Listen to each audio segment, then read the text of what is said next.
Hi, I'm Kunal. I'm a staff interaction designer at Google. Design is a passion area of mine. I didn't come in with a background in this, and so I empathize with a lot of developers and other people around the world who want to create really nice looking, high quality apps, but don't know where to get started. I didn't really know what I wanted to do when I grew up. My parents really wanted me to go down the doctor or engineer or lawyer path, but I was always into art. I never had time growing up to really focus on those classes amongst my other studies. But I developed this passion for mechanical drawing, of all things. My high school had a class in it, and so that was kind of really my interest to design and really problem solving through design. And that's something that really stuck with me. So I decided to study architecture, and in going through that program, I kind of picked up doing web design on the side and found that that was really something I was more interested in than the architecture work I was doing during the day. Design has kind of helped me find my path in life. Going to architecture school is a big commitment. Deciding to leave that field behind after the amount of time I'd spent studying in it and the time I'd spent working in it was, well, it should have been a tough decision, but I think what I realized through the work I was doing on the side, doing web design work and digital design work without really having kind of an understanding, but more of a passion for it, is that that's really where my interest lay. I kind of never intended to make a career change, but I just had all these, individual opportunities start to stack on one another. When I was applying for UX jobs, one of my professors mentioned that I should bring up my web design work, even applying for architecture jobs. And I didn't think about doing that. I was like, why would an architecture firm care that I have these web design skills as well? But it was really great advice because the firm that I got hired for, they were really interested in redoing their website. And so they were like, great, you can do architecture work and you can also do web design work for us. So you can, flex both of your skills and build both of your passions. Participating in this program is really important to me because I am someone who didn't have a very clear path into UX. And I'm someone who's benefited a lot from many other people who helped guide me into that path, from professors and peers and other folks who have given me chances where someone with a non-traditional background like mine may not have had those chances in the past.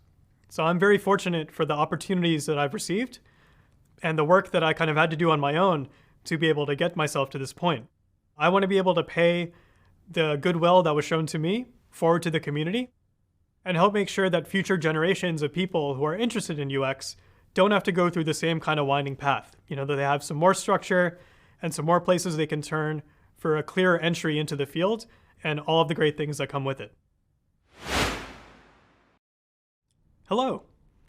In this part of the course, we'll focus on visual design, which is how a product or technology appears to users. We'll start to create a mockup, which is a high-fidelity design that represents your final product. To create mockups, we'll use visual design elements and layouts. Elements, like typography, color, and iconography, are the building blocks for visual design. Elements are often arranged into layouts using methods like grids, containment, and space. Visual design is a massive world, so at times it might seem overwhelming. Learning visual design elements and ways to arrange them doesn't happen overnight. Professionals across many disciplines spend years learning how to apply what they've learned to their projects. I accumulated my knowledge of visual design from many places like my work in architecture, graphic design classes I took for fun, and even from being on the job as a UX designer. This certificate program is just the start of your journey with visual design. After watching the next few videos, you'll have a solid understanding of some essential elements of visual design and ways to lay them out on a screen. One thing to keep in mind as you move through this part of the course. As we start to discuss visual design elements, like typography and color, we are getting into the field of user interface, or UI design. The fields of UX and UI design are closely intertwined and commonly mistaken for one another. I hope you're excited to get started. Let's go. Hi there. Let's take a moment to remember where we left off. The last time we worked on our dog walker app, we updated the low-fidelity prototype based on feedback from participants in a usability study. Up until this point, we have been focused on the app's function and the basic user flow. Now, we can begin to focus on the look and feel of the design. As a reminder, design can have different levels of fidelity. In UX, fidelity means how closely a design matches the look and feel of the final product. If a design is low fidelity, that means it has a lower amount of complexity and is less refined or polished. We call low-fidelity designs lo-fi for short. UX designers use low-fidelity designs when we want to get ideas out quickly and leave room for exploration. If a design is high fidelity, that means it closely matches the look and feel of the final product and is more refined or polished overall. We call high-fidelity designs hi-fi for short. UX designers use high-fidelity designs when we want to test a design that looks like a real product and get more specific feedback from users. In this course, we'll focus on high-fidelity designs. So let's jump into one kind of high-fidelity design, mockups. A mockup is a static, high-fidelity design that is used as a representation of a final product. Mockups give UX designers an indication of what the product will look like visually. Let's check out examples of mockups that were created by real entry-level UX designers. First, we have Pocket, an imaginary interactive social media and search engine created by Dane, who is now a designer at Google. Notice how different this mockup looks compared to the wireframes and low-fidelity prototypes you've made so far.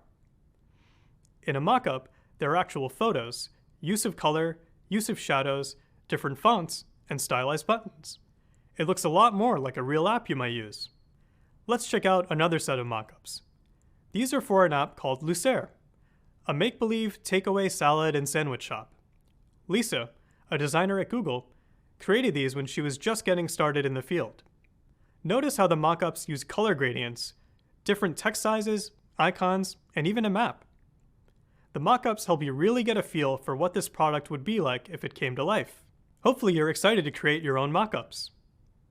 When designing your mockups, there are a couple of things to keep in mind. Think about the visual elements you want to use on each screen of your design, such as typography, color, and iconography. Until now, our designs have only featured empty spaces or placeholders for content.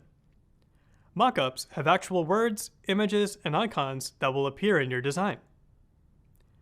Now is a perfect time to materialize the content that will go here. Keep in mind, going from a wireframe to a mockup should not feel like a paint-by-number exercise. For example, it's okay to place an image in a different part of your mockup design than you planned for in your wireframe. In addition, make sure that you consider ways to lay out elements on a screen, like grids, containment, and space. The way you arrange elements on a screen can make your design aesthetically pleasing, help users interact with your product, and make your designs more accessible. To get started, we're going to discuss a few foundational elements of visual design in detail. Ready? Let's go.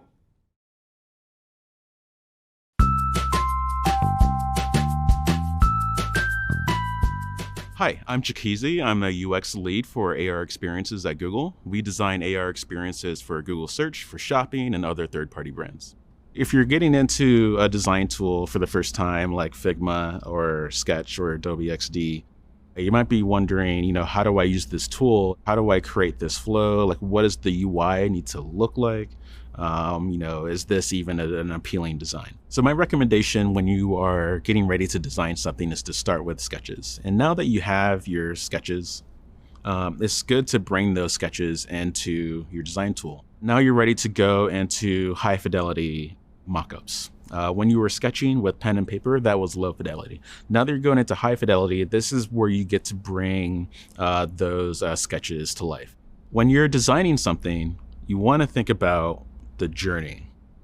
What are the major moments in the journey that will help a person get from A to B?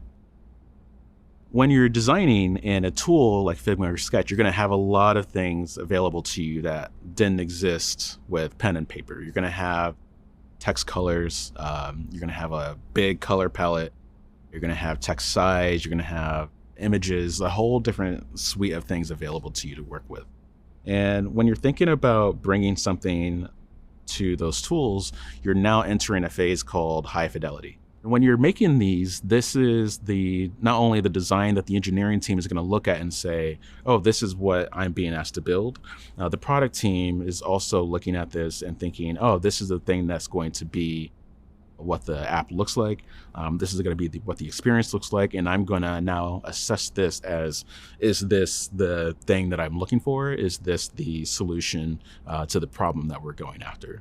So the high fidelity design is not only a very kind of like beautiful and like visual design for the solution, but it's also a communication to the rest of the team, what they are going to build and how they drive that thing forward.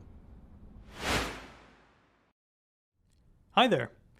It's a super exciting time because you're about to design your very first mockup. I'll begin by introducing you to some of the foundational elements of any mockup. Elements are the building blocks of the mockups you'll create during this certificate program and in the real world. On a basic level, the term visual design in UX refers to how a product or technology appears to the user. In the next few videos, we're going to dive into 3 foundational elements of visual design: typography, color, and iconography. The first foundational element, typography, refers to the use of text and fonts. Typography can help add hierarchy to your designs, make text easy to read, and add visual style. Think about the letters spelled out on the Wizard of Oz movie cover. The larger font size of the title indicates that information is the most important, and the font itself alludes to how playful the movie is. The second foundational element is color. Think about the messages that certain colors communicate, how people understand color, and how colors mix, match, or contrast with one another. Did you ever learn about the color wheel in art class? Well, it comes in pretty handy for UX designers too, because it helps us find colors that are harmonious or complementary. The third foundational element, iconography, refers to the images or symbols associated with a subject or idea. Think about the power icon on your computer. It's really just a circle with a line, but most people know that this icon means power on a tech device. There are lots of other foundational elements, like size, shape, and direction. We won't cover those in detail at this point, but you can learn more about them in the readings and through your own exploration. I'm sure you're excited to get started, and you might think that visual design is the most important aspect of the product, but appearance isn't everything. It's a UX designer's job to ensure that any decisions about a product's visual design still consider usability the top priority. In the next video, we will dive into the first of these elements, typography. See you soon. Welcome back. Time to kick things off with the first foundational element of visual design, typography. Typography refers to the use of text and font. There are 3 steps to find the perfect typography for your design: selecting a type classification, picking a typeface, and choosing a font. Let's define each of these and explore them in more detail. First up is the type classification. Type classification is a general system to describe styles of type. 2 of the most popular type classifications are serif and sans serif. Serif styles of type can be recognized by the tiny lines, called serifs, that trail from the letters as strokes and stems as edges. Look closely at the letter T on the left side of the screen.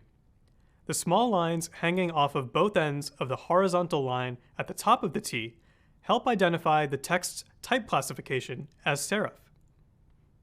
On the other hand, sans serif styles of type don't have these tiny lines. Notice that on the right side of the screen, there are no small lines hanging off of the T. This T is just a simple horizontal and vertical line.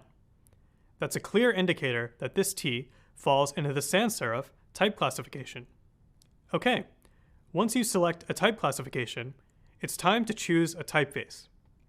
A typeface is the overall style of a letter. Typefaces are distinguished by their stroke weight, shape, type of serif, and line lengths. Each typeface is known by a family name. Some examples of serif typefaces are Times New Roman, Georgia, and Cambria. A few examples of sans serif typefaces include Arial, Helvetica, and Verdana. Historically, UX designers preferred sans serif typefaces for apps and websites because it was more legible on the screen. But as technology has gotten better, so has screen resolution, which means it's no longer difficult to read serif typefaces digitally. In the past few years, serif typefaces have made a comeback with UX designers, and they have even been digitized for modern screen use. All right, after you've chosen a type classification and typeface, it's time to select a font. Font is the size, thickness, and emphasis of letters. The difference between typeface and font can be a little confusing, so let's take a look at this example. In this case, the typeface is Roboto. The font can be more light or bold, italicized or regular, and even more variations. The font, on the right side of the screen, is a collection of all of the characters of a typeface in one size and one style. For example, Roboto Bold in 12-point size is a font, and Roboto Light in 18-point size is also a font. And that's it. You've started to explore the vast world of typography. Fasten your seatbelts because we're just getting started. Next up, we'll describe the importance of typography. See you there. Hello again. In the last video, we examined the 3 steps to find the perfect typography for your design: selecting a type classification, picking a typeface, and choosing a font. But why is typography so important in UX design? Well, if all of the text on a page is the same size and visual style, it's hard for users to quickly understand the page's parts and find the specific information they're looking for. To help readers better navigate a page, we need to create a hierarchy. A typographic hierarchy is a method of ordering typefaces and fonts in a layout to create divisions that show users where to focus and how to find information. Remember, product interfaces are often made up of a lot of words on the screen. Creating visual cues can help distinguish some words and phrases as more important than others. 2 common ways to create typographic hierarchy are by changing the typeface's size and weight. Think about when you open a newspaper. The text you notice first is big and bold. This is the newspaper's headline. The headline gives context for what's to come in the article. Similarly, when you open your favorite book, the chapter's title stands out because of the font. The font of the title is usually larger in size and bolder in weight than the other words on the page. Both the headline and the title in these examples are considered header styles.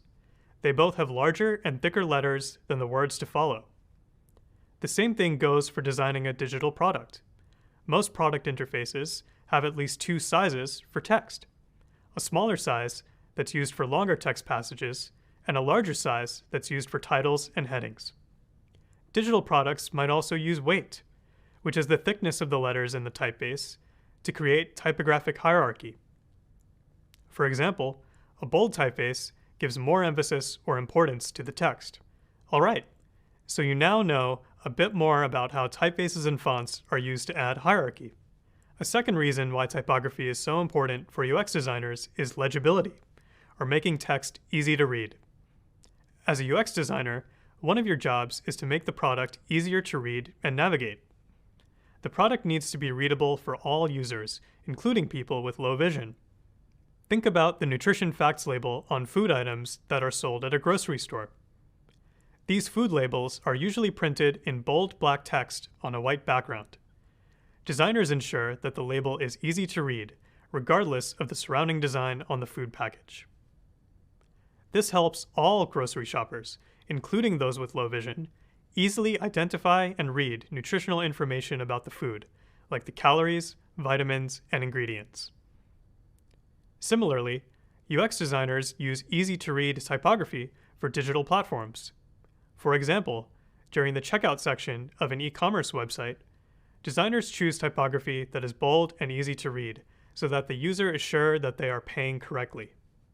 Lastly, be sure that the typography used in your design matches brand guidelines.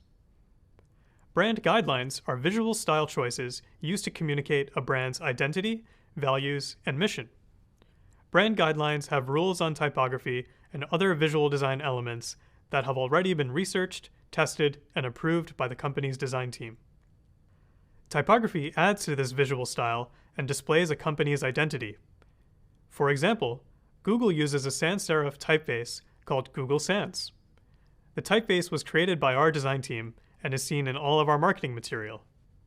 It is even used in the Google logo. This typeface reinforces the Google brand. If you're designing for a specific company, make sure you ask for their brand guidelines before getting started. Now, it's time to take all that you've learned about typography and apply it to your project. Let's open Figma. I'm going to start my mockup of the homepage of the dog walker app. One important thing to note is that I'm going to create these mockups below the wireframes that I created earlier in Figma. I'll start by adding a phone screen like you learned how to do earlier with my colleague, Karen.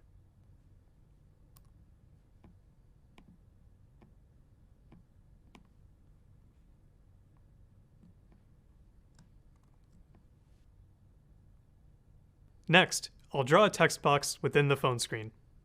When you draw a text box, the design panel on the right side of the screen changes, which allows you to set the typeface, size, weight, and more. In the text box, I'm going to type "busy afternoon." Then, I'll press Enter to start a new line and type "we can take them for a walk." Now, I can play with the typeface, size, and weight of this text. For the homepage of our dog walker app, I'm going to select the font called SF Pro Display. Then, I'm going to select a size of 24 point. This is just the beginning. For detailed instructions about how to work with type in Figma, check out the reading. Have fun, and good luck adding typography to your own designs. Hi there. We've already discussed how thoughtfully chosen typography makes for a better product. Now, let's discuss another element of visual design: color.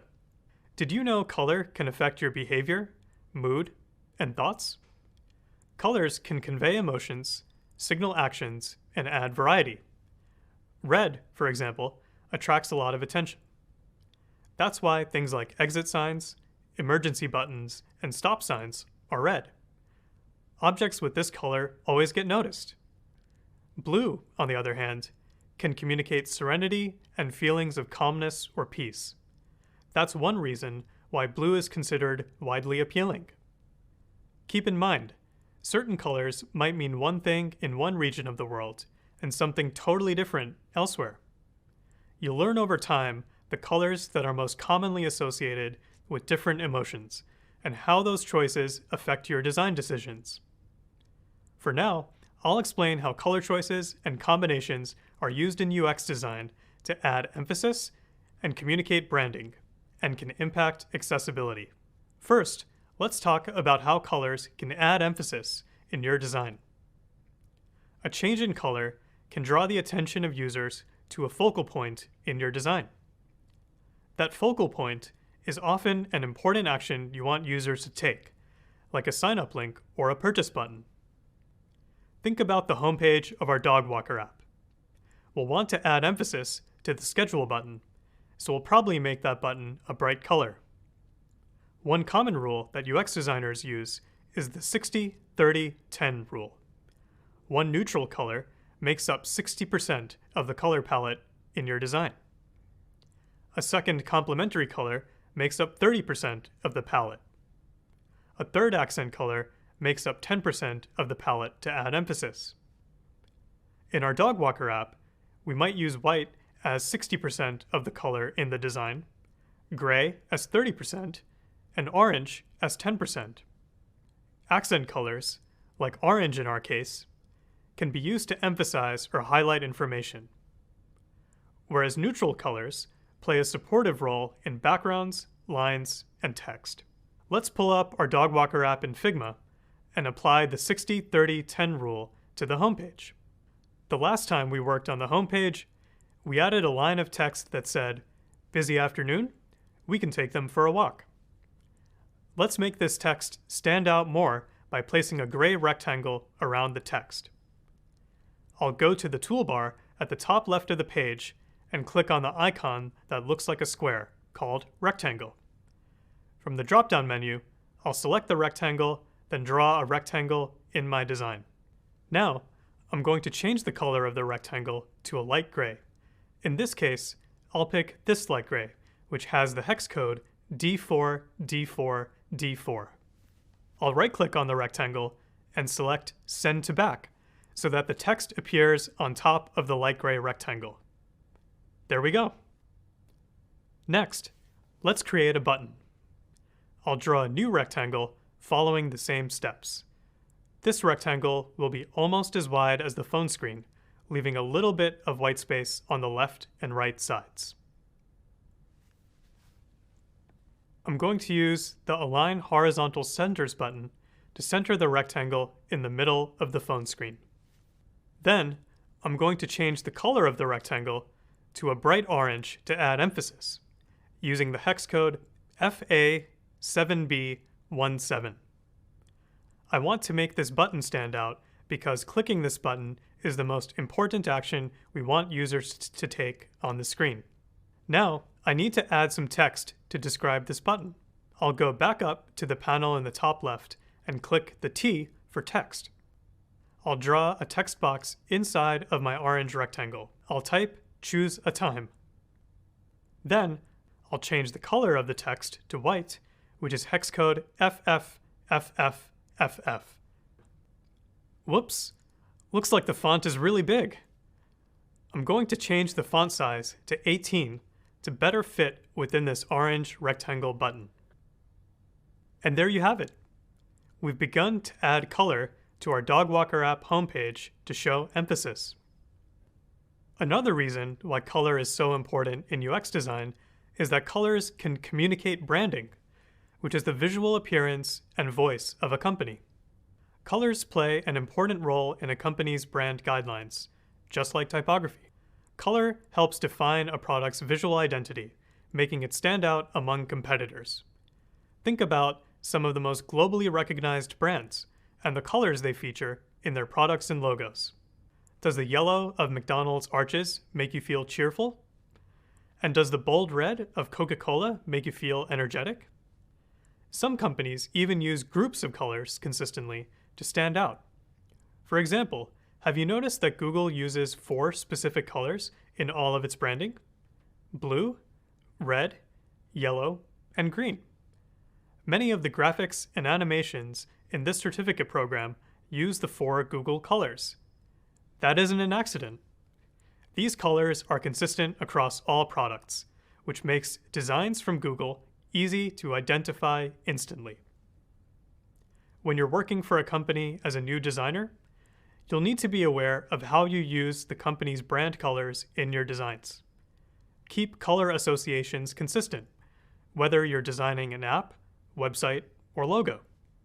Third, color choice can impact the accessibility of designs. It's important to check the contrast between the colors you choose. For example, the image on the left uses black text on a white background, which has a high contrast ratio. But the image on the right uses varying shades of green, blue, and yellow on a camo green background, making the text very difficult to read and therefore inaccessible.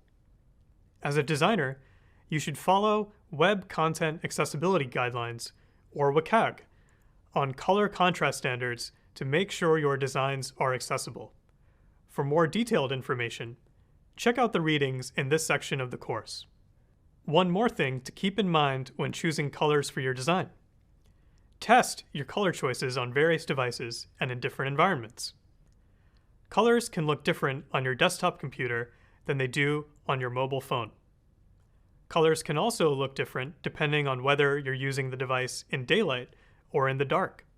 One example of this is a viral internet photo from 2015 of a dress that some internet users described as white and gold and others described as black and blue. Many people were confused about how the same dress could be interpreted as completely different colors. But the explanation was simple. The color of the dress changed depending on the color of the light the user was in. The dress looked black and blue under yellow light, and white and gold under blue light.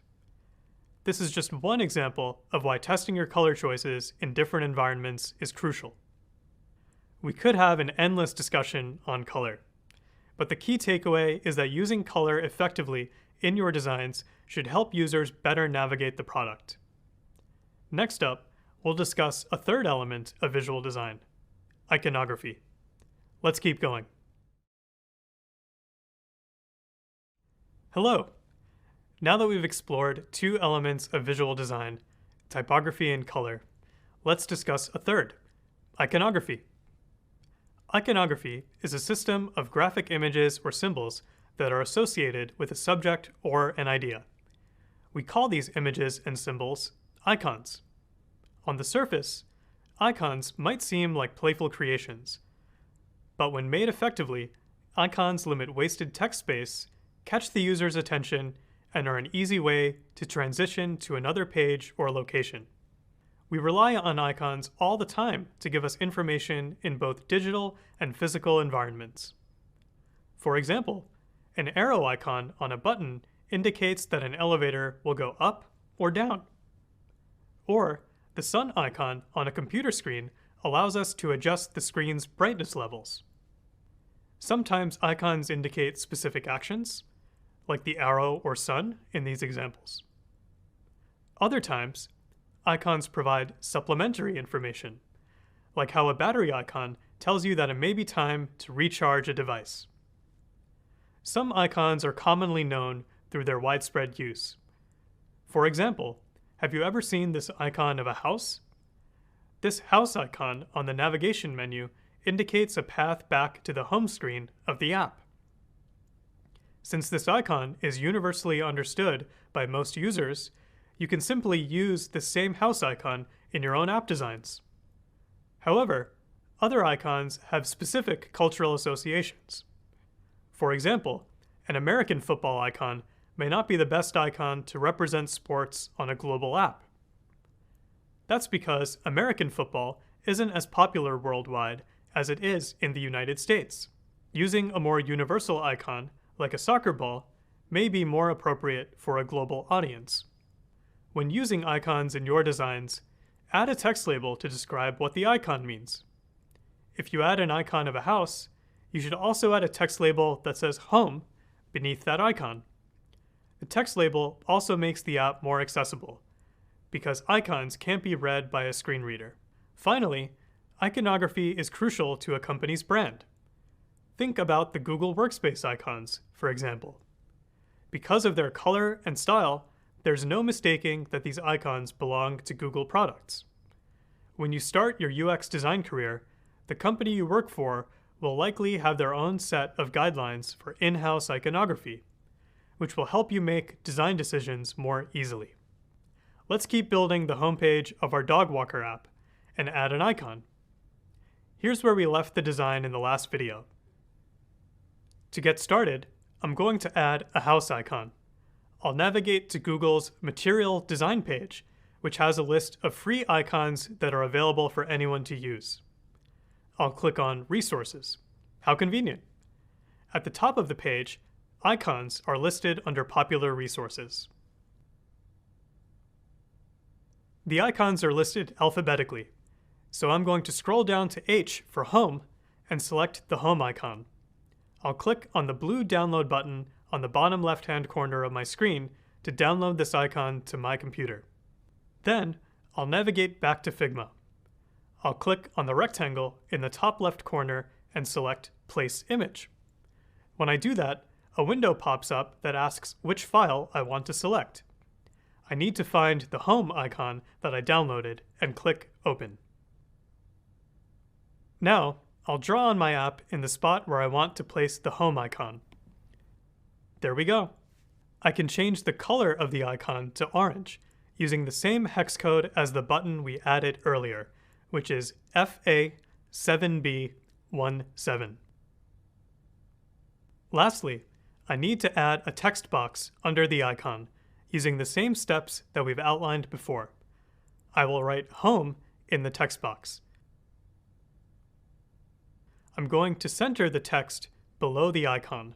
Then, I'll change the color of the text to use the same orange that we're using throughout the app and make the size of the text 12 point.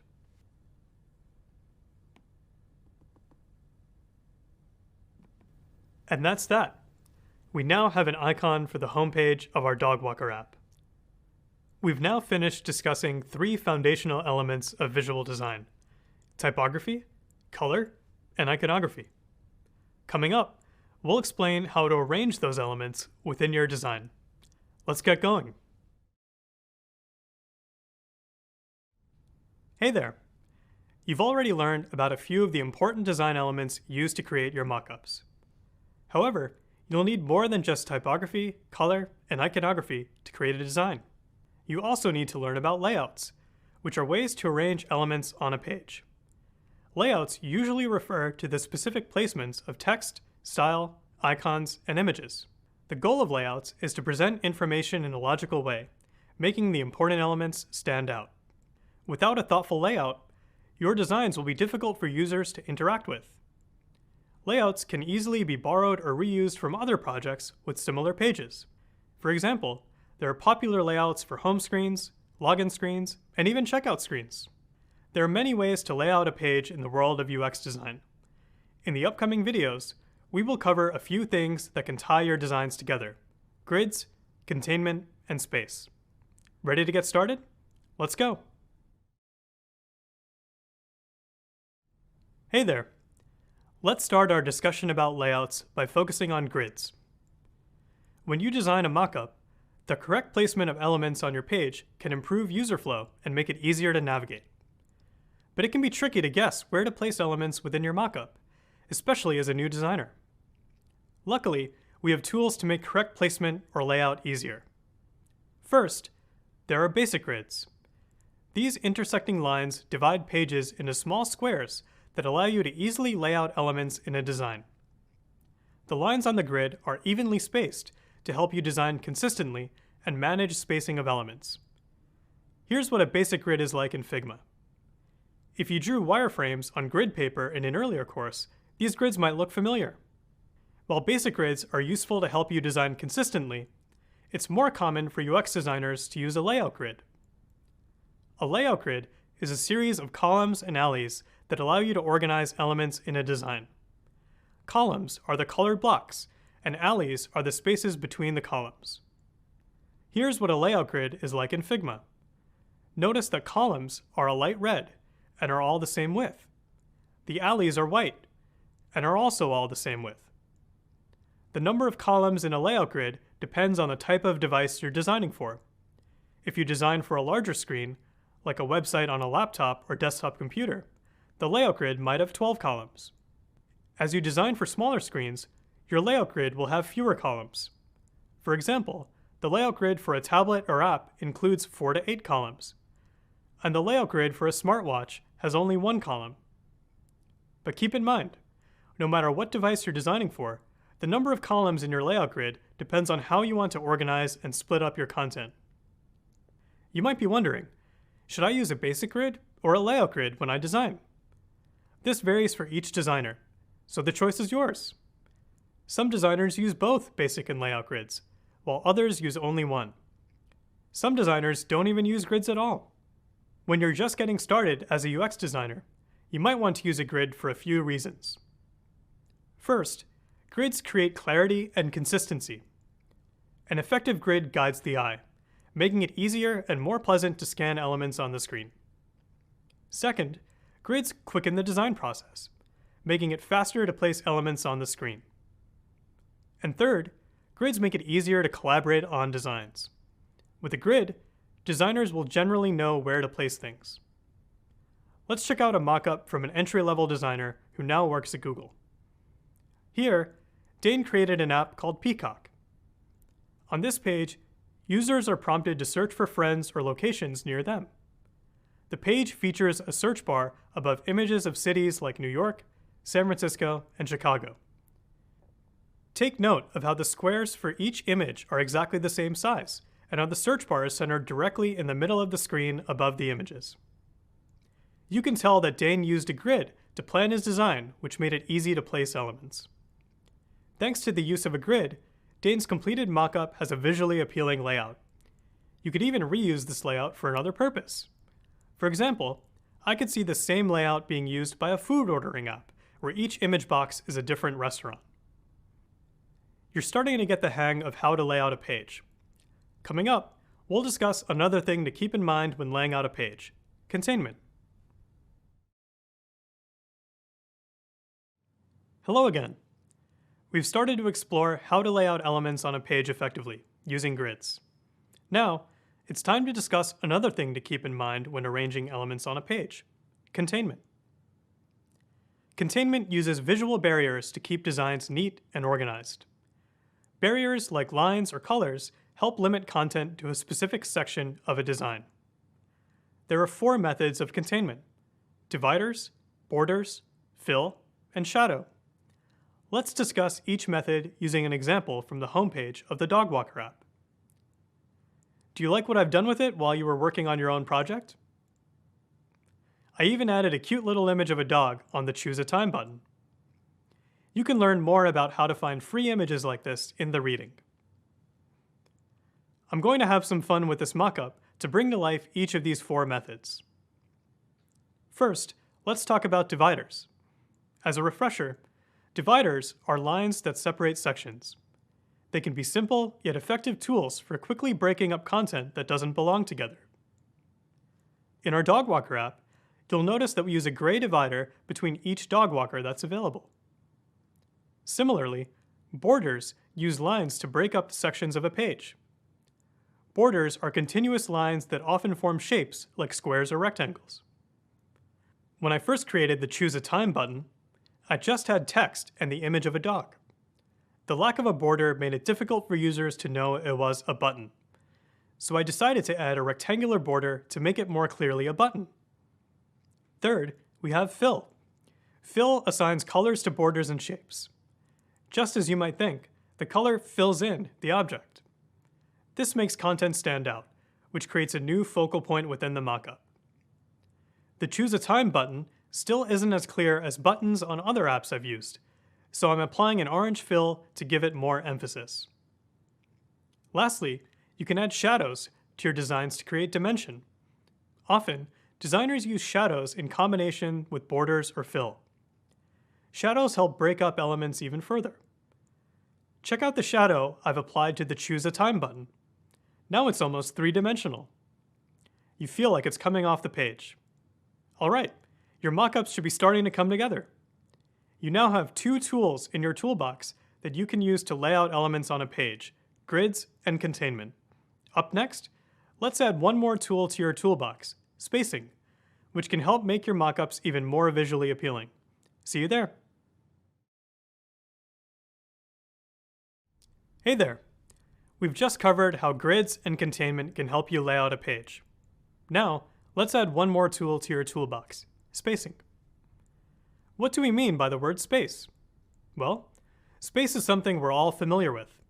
When we write, we leave a space between every word in a sentence. Or, when we look at the home screen of our phones, there is space between each app icon. In UX design, this is called white space. White space is the gaps between elements in a design. Keep in mind, white space is often referred to as negative space. So, why is white space important? First, the use of white space can provide emphasis on a focal point within the design. This can help focus the user on an action they need to take. For example, think about the Google search homepage. The search bar and Google logo are surrounded by white space. The use of white space clearly communicates the action users should take: search. Second, the use of white space can help group items together, which is also known as proximity. When elements, like buttons or text, are placed close to each other on a page, users naturally group these elements together and expect them to be related. On the other hand, when elements are placed far apart from one another, users don't think they're related. Remember Gestalt Principles from earlier in this certificate program? Well, proximity is one of the Gestalt Principles. Let's check out this graphic depiction of proximity. The image on the left contains 16 circles of the same size in a 4x4 grid with similar spacing. The assumption is that all of the circles are grouped together and would be related. The image on the right also contains 16 circles of the same size in a 4x4 grid. However, more space has been placed between the second and third columns of circles. This additional space makes it appear like the circles are split into 2 groups of 8, and those 2 groups would not be related. Third, white space helps with readability. Leaving more white space between elements makes it easier to focus on each element. Take a look at this example. The website on the left has little white space because it uses a large font and a big image, which are grouped nearby one another. This website is pretty difficult to read because our eyes are jumping between elements. In the website on the right, the content is the same, but there is more white space.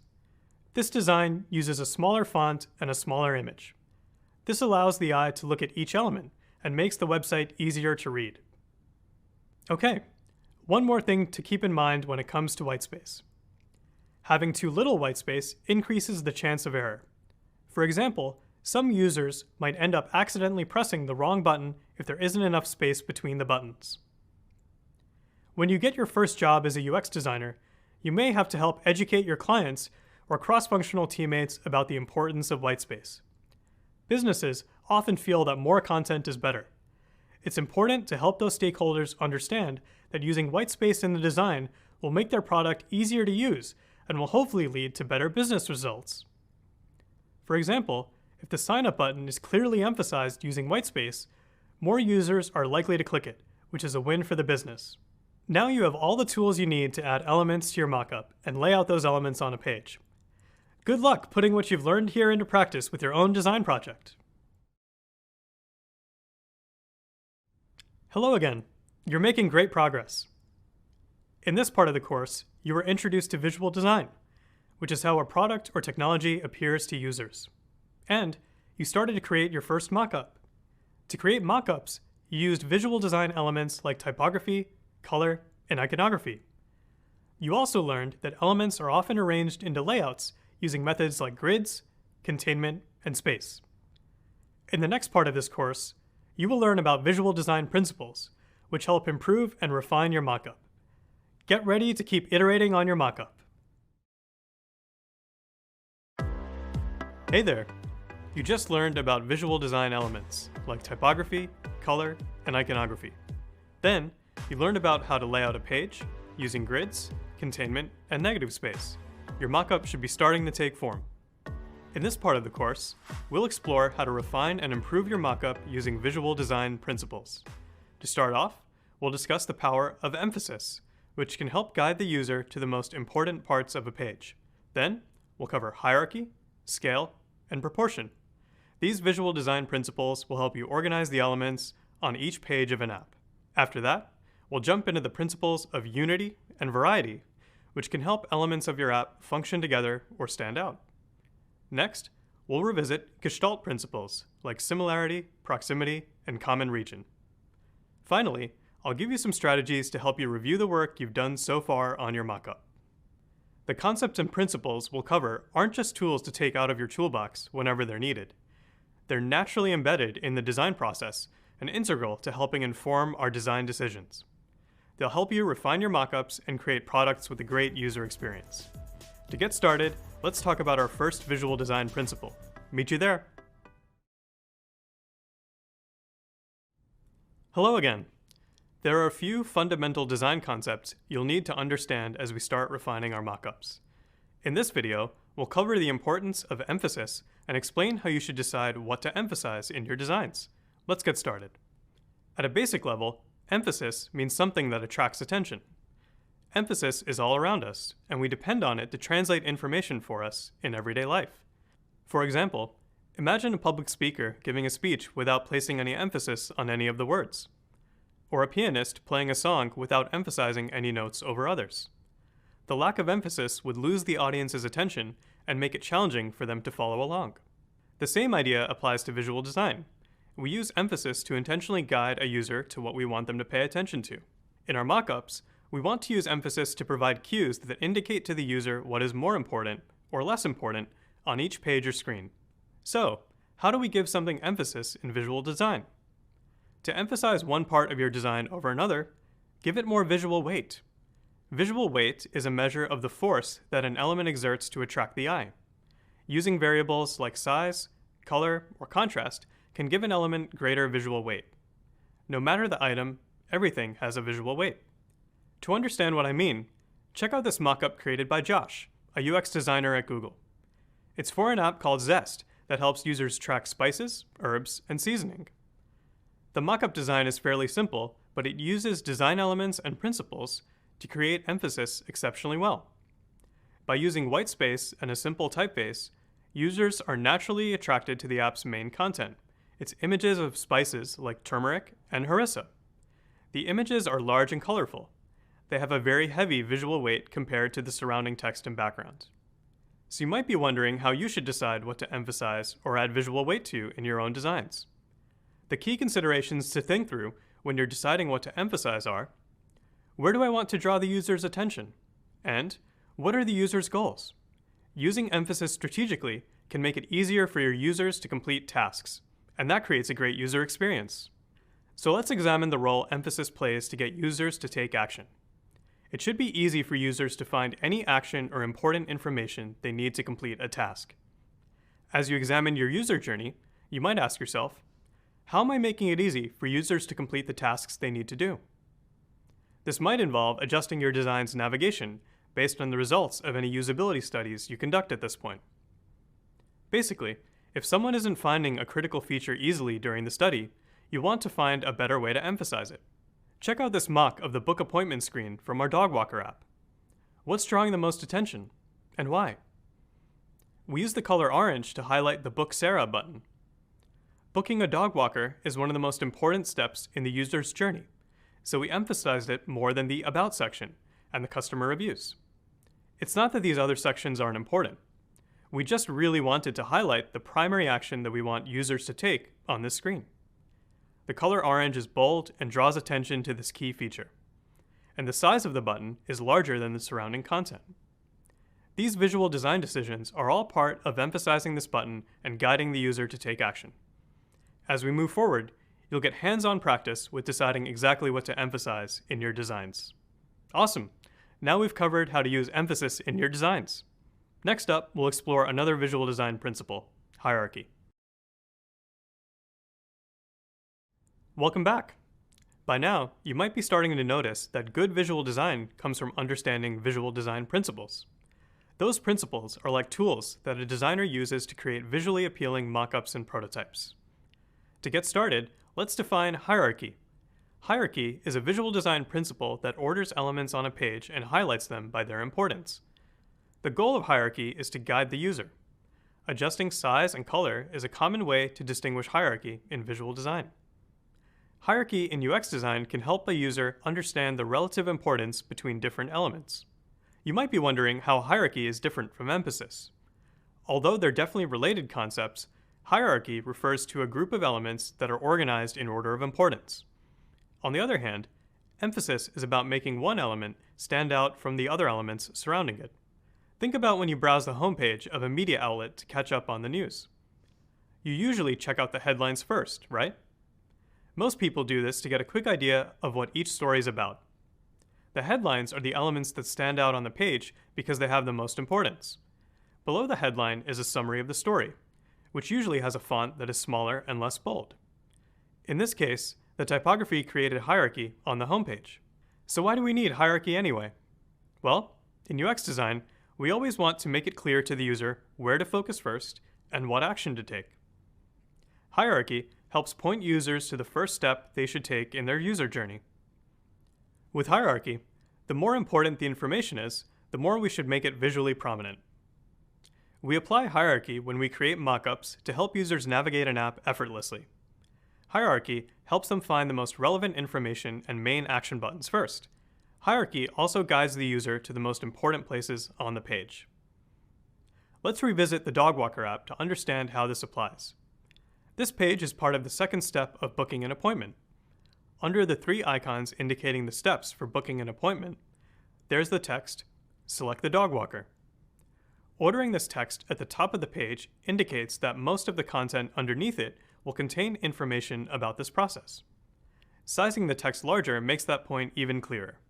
As we move down the page, there's the next line of text, availability based on your date and time. This text is smaller than select the dog walker, but larger than the details about each dog walker. It's important for the user to recognize that all of the dog walkers listed are available at the date and time they selected.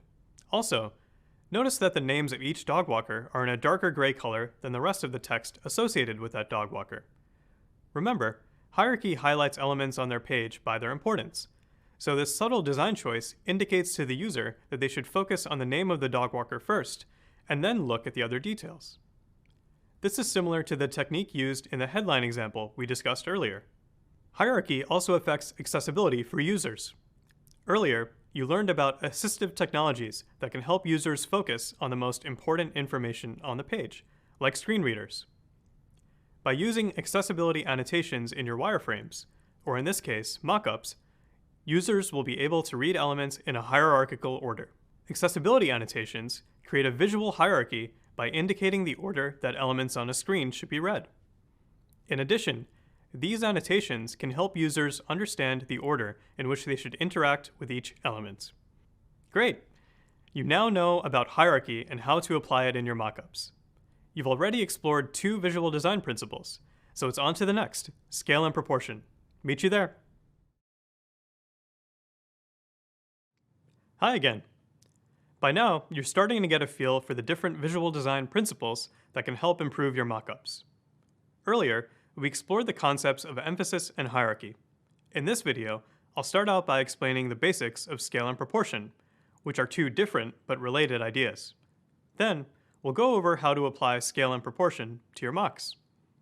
Finally, we'll discuss how accessibility should be kept in mind for scale and proportion. Let's get started. First, let's define scale. Scale is a concept that's used to explain the size relationship between a given element and the other elements in the design. The most important elements in a design are bigger than the less important elements.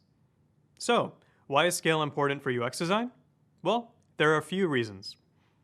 First, manipulating the size or scale of a single element, like a button, is a great technique for creating emphasis.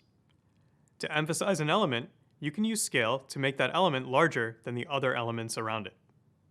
Think of how using a magnifying glass can instantly enlarge your view of an object. In the same way, creating variation in size of certain elements in your design can help you highlight specific areas. In addition, scale can show similarity and contrast between elements. If 2 elements are the same size, they are perceived as being equal or similar. However, if 2 elements have a large contrast in size, they are perceived as being different from one another. Lastly, scale can be used to communicate visual hierarchy. Earlier, you learned how hierarchy is used to communicate the order of importance for the information on a page. Scale helps to create visual hierarchy. For example, typography can be easily changed using scale to emphasize the content on a page in different ways. This image shows how different type scales can be used to create headlines. The most important headline, Headline 1, or H1, has the largest type scale and appears at the top of the scale table. H1 headings are usually used to convey the most important content. There are even websites where you can enter your base size of font, and the website will provide you with a type scale, suggesting sizes of font for more and less important information. Okay, now that you've been introduced to scale, let's discuss the concept of proportion. For UX designers, scale and proportion are very closely related ideas, but they're not exactly the same. Proportion is about the balance or harmony between elements that are scaled. In other words, proportion helps UX designers make sure the size relationship between elements makes sense. This means that the elements appear to be in balance with one another. If one element in your design increases in size, then the other elements should also increase in size at the same rate, in order to remain proportionate. Check out this row of icons from our dog walker app. These 3 icons have the same proportions. But imagine we increase the scale of the first icon. Notice how out of proportion they are now? So, how do we make sure the proportions in our designs are balanced? One way is to review the page after changing the scale of a particular element to make sure the overall balance of the design still seems correct. Another way to maintain consistent scale proportions is by including certain size specifications for a design in a design system. We'll discuss design systems in much more detail later on. Great! You're learning the basics of scale and proportion. But how do we apply these principles to our mockups? Let's revisit the Dog Walker app as an example. On this page of the app, the user has already selected the day and time their dog needs to be walked. Now, they need to select the dog walker. Notice how the images of the 4 dog walkers are the same scale? As we learned earlier, when elements, like these photos, are the same size, they are perceived as being equal or similar. In addition, there is balance or harmony between these elements, which means they are proportional. However, if we change the scale of the images of the dog walkers, they quickly fall out of proportion. If you're like me, looking at these different sizes of images might make you cringe. In addition, the different sizes place an emphasis on Michael's and Melissa's profiles because their images are larger than the others. Remember, if one element in your design increases in size, then the other elements should also increase in size at the same rate in order to remain proportionate. Awesome!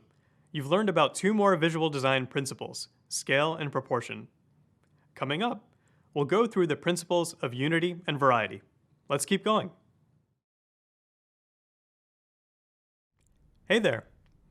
In this video, we'll discuss a couple more visual design principles, unity and variety. Let's jump right in. Unity measures how well elements of your design work together to communicate an idea. A design with unity is pleasing to look at, clear to the user, and easy to understand. Unity can be created by using a consistent color scheme, complementary fonts, and consistent spacing. On the other end of the spectrum is variety, which is about varying the elements in your design to break up monotony. Using diverse elements can add energy and pizzazz to a design.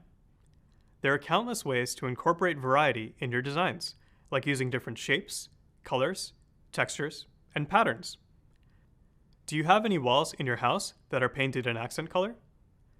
Or have you ever paired brightly colored shoes with a plain outfit? If so, you probably understand how variety can help break up predictable patterns. During the beginning stages of your low-fidelity wireframes, creating unity or variety is not the focus. When you create your lo-fi wireframes, your buttons and graphics are usually just black and white placeholders. During this stage, you're more concerned about how features function together and less about their appearance. When you eventually get to designing mockups, you can focus on the whole picture. Ask yourself questions like, did I use colors in a consistent and purposeful way? Did the typefaces I used work well together? And is there enough variety to keep my design interesting? Keep in mind that neither unity or variety are good or bad. There are parts of your design that require one or the other, or even both. Variety can be used strategically to add visual weight and create emphasis. Think about an app for a news outlet. The most effective media outlet apps have unified designs. Most stories will use dark text on a white background. Now imagine if there was a breaking news report about the weather. The breaking news story background might turn a bright color like red or yellow. Adding this variety to the notification helps break the consistency and lends more urgency to the story. These elements of variety help the breaking story stand out, but they only work because the styles of the other stories are unified. But variety doesn't have to take away from unity. In fact, variety and unity can work together in harmony. Like we discussed in an earlier video, too much uniformity can make it difficult for users to know where to focus. With too much similar typography or iconography, users can find it hard to identify text and important information from a sea of identical design elements. A balanced combination of unity and variety can provide visual cues for users while maintaining their attention. You want to make sure it's visually gratifying to use a product too. Variety in texture, color, typography, and shape can make all the difference. This variety can add emphasis to guide users to press a button or divert their attention to a section of a page. But be careful. Too much variety can reduce harmony and make it harder to read important info. The key is balance. Let's quickly think about how unity and variety come into play in our Dog Walker app. Check out the mockup of our homepage. There is a consistent orange color scheme and even spacing between elements. This unity makes the homepage pleasing to look at and easy to understand. Variety also plays an important role here. Most of the design is white or light gray, but the Choose a Time button is orange. This variety in color adds emphasis that guides the user to press this button. Alright, you've learned about so many visual design principles like emphasis, hierarchy, scale, proportion, unity, and variety. There are many more visual design principles you can learn on your own as you continue on your journey to becoming a UX designer. I encourage you to stay curious and keep learning. Hi again.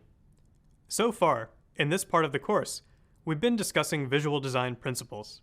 Now, we're ready to explore some more complex concepts. In this video, we'll discuss a psychological principle called Gestalt. You might remember learning about Gestalt in an earlier course, but now it's time to learn more in depth. To refresh your memory, Gestalt principles describe how humans group similar elements, recognize patterns, and simplify complex images when we perceive objects. In other words, the human brain will attempt to simplify and organize complex images by subconsciously arranging the parts into a cohesive whole. Basically, your brain is wired to see structure, logic, and patterns. Gestalt principles help us better understand how all the individual design choices we've been making come together, and how they might be interpreted by users. Gestalt principles also offer designers a way to step back and review their work from a different perspective. It's easy for designers to get so caught up in the details that we lose sight of the overall project.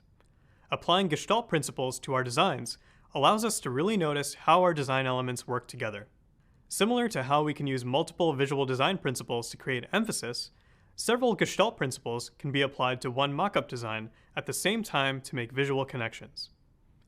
In this video, we'll cover 3 of the Gestalt principles: similarity, proximity, and common region. It's important to note that there are a lot of Gestalt principles, including closure, continuation, and symmetry. We'll only cover similarity, proximity, and common region in this video though, because they give the broadest overview for how Gestalt theory is used in UX design. Okay, let's define these principles and explore how they apply to design. We'll start with similarity. The principle of similarity states that elements that look similar are perceived to have the same function. In other words, similarity focuses on things that look or behave the same way, and how the user will relate those items. Let's examine how our dog walker app uses the principle of similarity. Here, you'll notice that we use orange to symbolize actions. The dog walker tab across the top of the screen, the selected dog walker checkmark, and the next button are all actions the user can select, and they all use the same color. Even if we go to a new page of the app, the color orange still continues to point users to the action they need to take. This is an example of how color is used to group what we see. Your brain automatically groups these orange elements.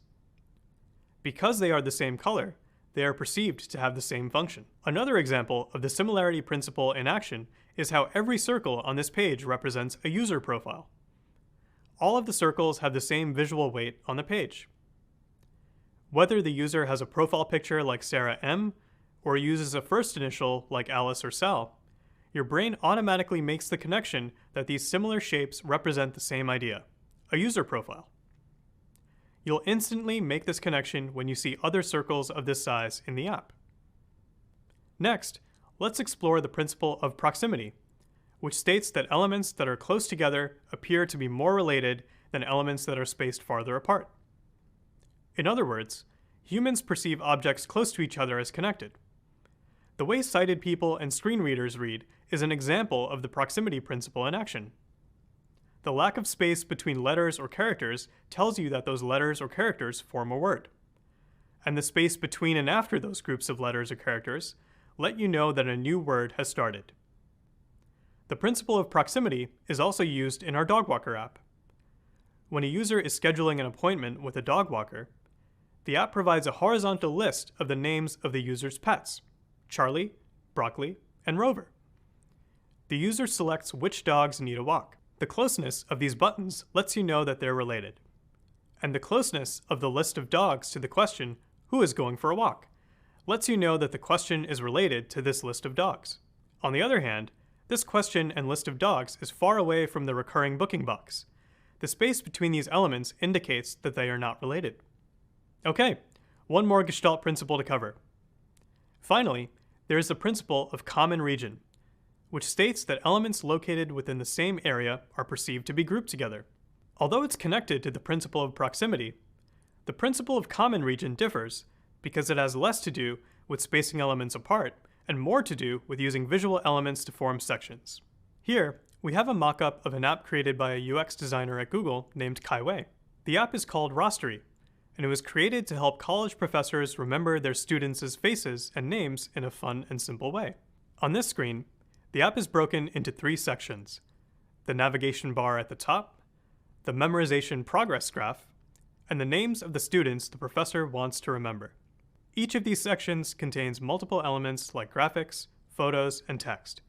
Using the principle of common region, your eye automatically groups the content that's in the same area together. In this example, Chikezie added a border around each group of elements, which is an easy way to create a common region. Let's also check out the principle of common region in the Dogwalker app. I used a blue background behind our selected content to create a common region. The user is able to quickly identify the items on a blue background as their selected Dogwalker, and the content on the white background as unselected items. The key takeaway from Gestalt Principles is that we should make sure that our designs work with the way our minds naturally organize elements. When used thoughtfully, Gestalt Principles can help create visual balance. Visual balance is the sense that a design is equally weighted on both sides of its emphasized center. Visual balance gives the design a feeling of completeness. You can learn more about visual balance in the reading. And that's it for now. You're starting to think like a real UX designer and can apply these Gestalt principles to your own mockups. Good luck! Hi there. At this point, your mockups have come a long way since the start of the course. You've added elements to your mocks, applied visual design principles, and made sure your design communicates a clear and cohesive idea. Now it's time to take a pause.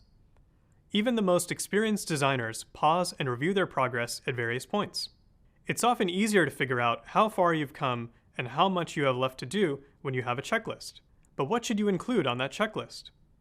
I'm going to provide you with some things to keep in mind. There should be 4 main categories on your checklist: detailed view, page level view, function level view, and app level view. It's helpful to start with small details and work your way up to the big picture. So the first category on our checklist is the detail view. Focusing on the small things first allows you to catch places where you might have made mistakes with elements. It's helpful to review individual elements like typography, color, and iconography to check if they're consistent throughout your mocks or if they're out of order. For example, in the Dogwalker app, when checking my work, I found one icon where I'd accidentally used orange F18530, even though I used orange FA7B17 throughout the rest of the design.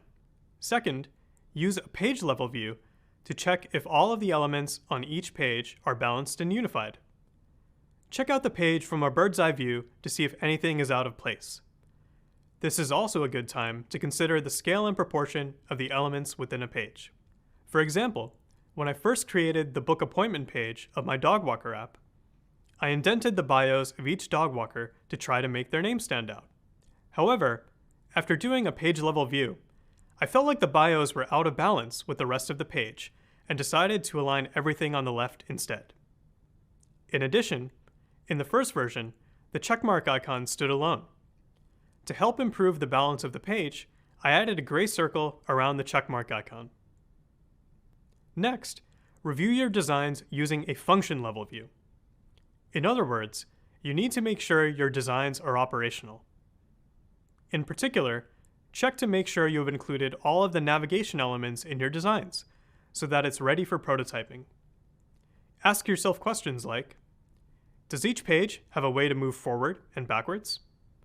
Is there a button to perform the main action for the page? And do I need a button to allow users to undo an action? For example, when I review pages of the Dogwalker app at the function level, I'm checking for elements like the back arrow in the upper left corner and the X in the upper right corner. I'm also checking to make sure I included a button that allows users to perform the main action for the page, which in this case is to book Sarah, the dog walker. Lastly, take a step back and review your design as a whole. This is called an app level view because you review the entire app. Thinking about your designs from the big picture helps ensure that your product overall looks and functions the way you want.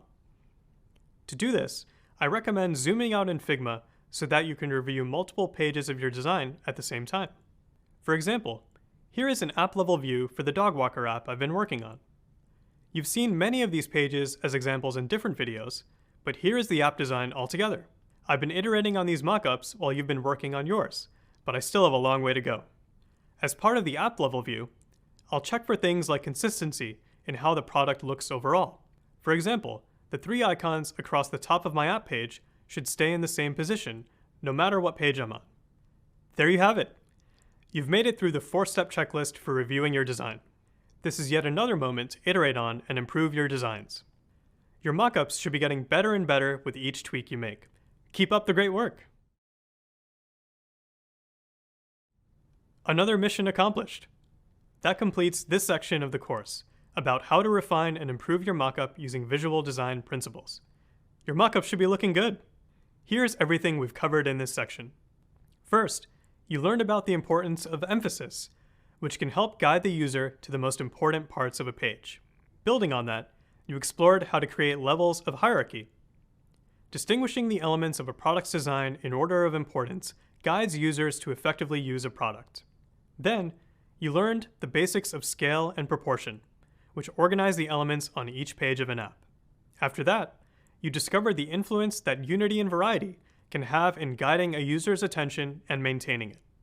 Balance is key here. You also revisited a few popular Gestalt principles: similarity, proximity, and common region. Then you wrapped up by exploring some strategies to help review the work you've done so far on your mockup. All of these concepts are truly important in informing our design decisions. Up next, we'll keep working on our mockups and learn about design systems. Meet you there. Welcome back. You've been exploring the importance of visual design elements and principles, and how to lay out a page.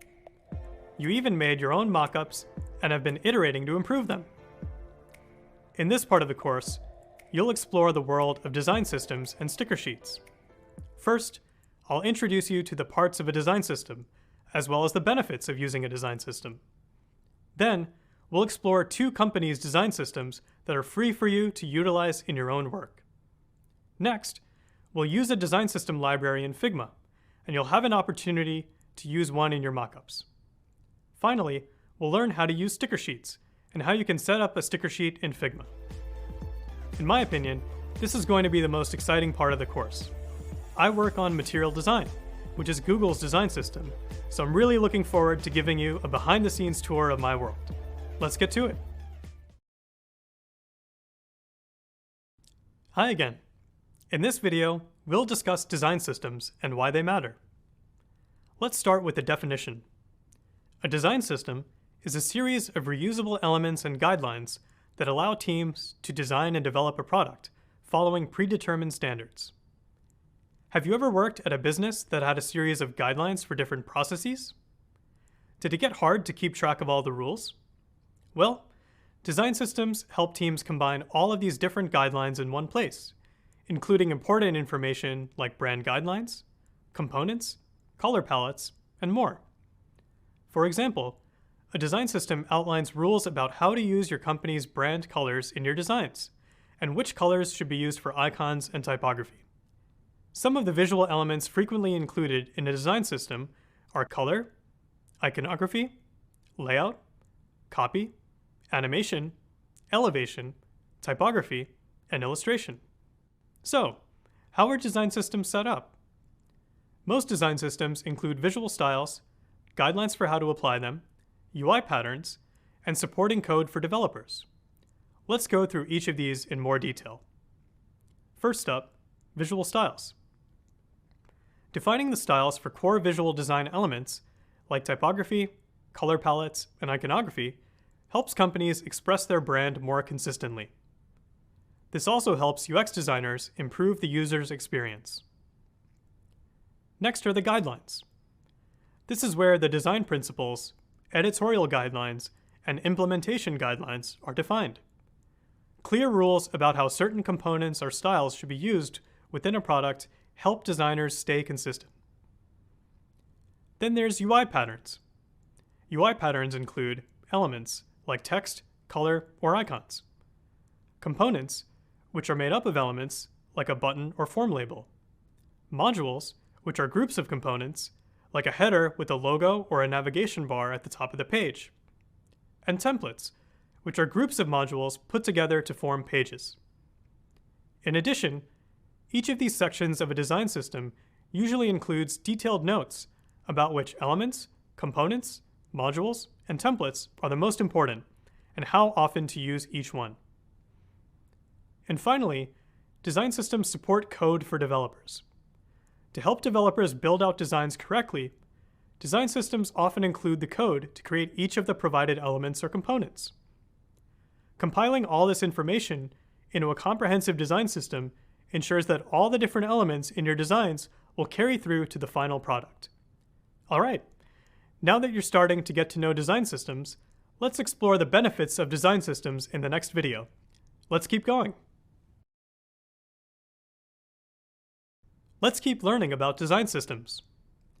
Depending on where you work, design systems might be really important in your first job as a UX designer.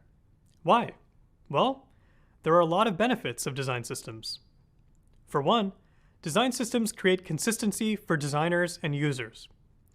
When designers are limited to a certain set of elements, there's less chance that they'll introduce inconsistencies in the product or the company's brand.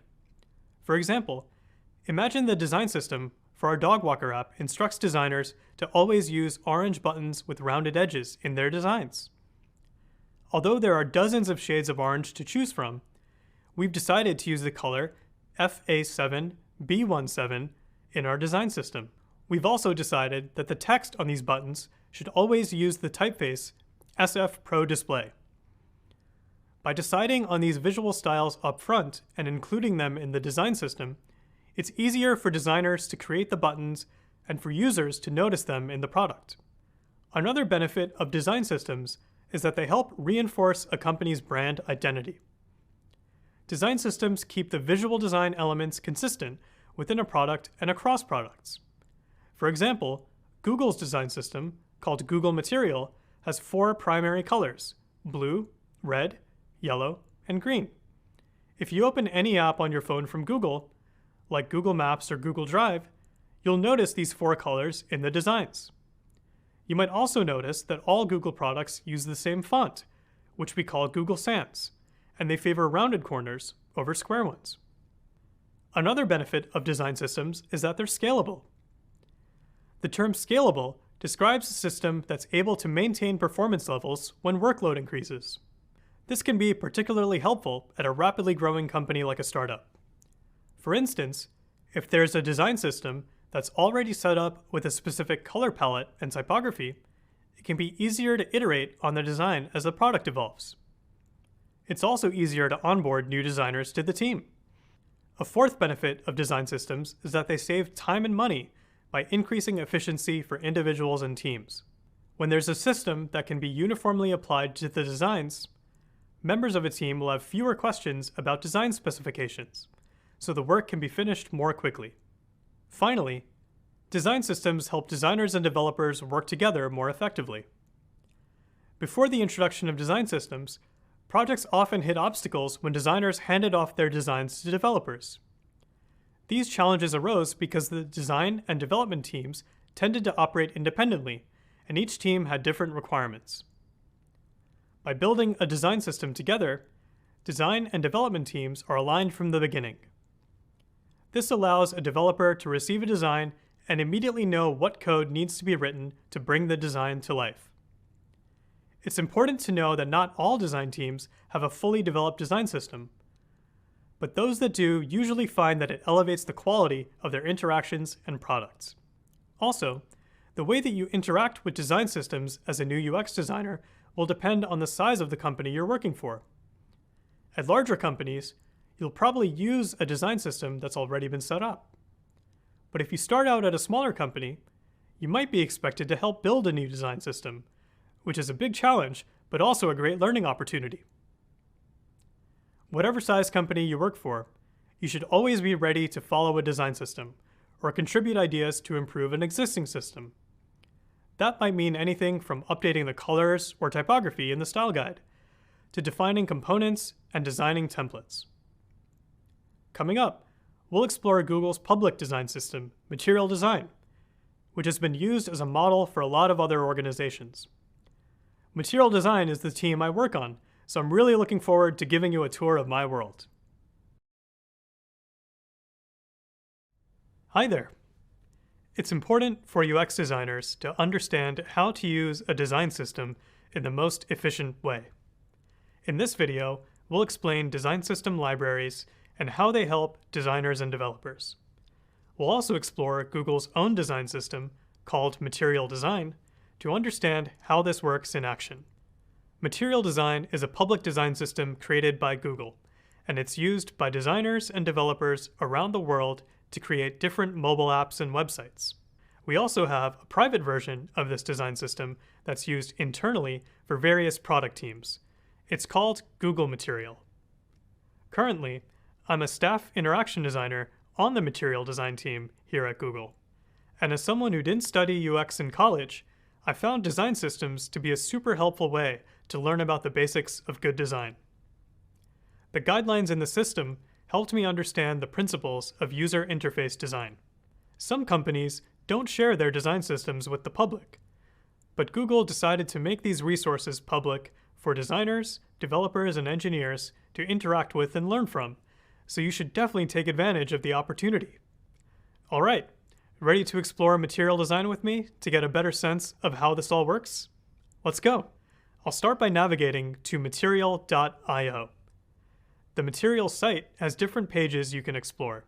The Design page has lots of foundational guidance for designers about how to use navigation, color, type systems, and more. I encourage you to read through these articles in detail to polish your design skills. The Components page has building blocks that you can download and use in your own designs, like buttons and date pickers. As you might notice, there are a lot of components you can utilize here.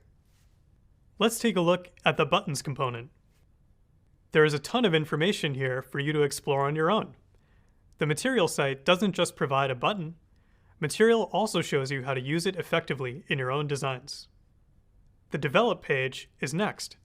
I'm not going to spend much time on this page because it's meant for developers and contains code they can use. Finally, I'll show you the Resources page. This one is my favorite because there's lots of helpful information for new designers like you. It contains links to free downloadable icons, fonts, a typescale generator, and more. There are even baseline design kits for Figma and Adobe XD that allow you to use material layouts and the component library as you're creating your own designs. Okay, cool. Now, let's dig a little deeper. I'm going to share a few resources to help you get started. Let me navigate to the Design page and click on Material Theming.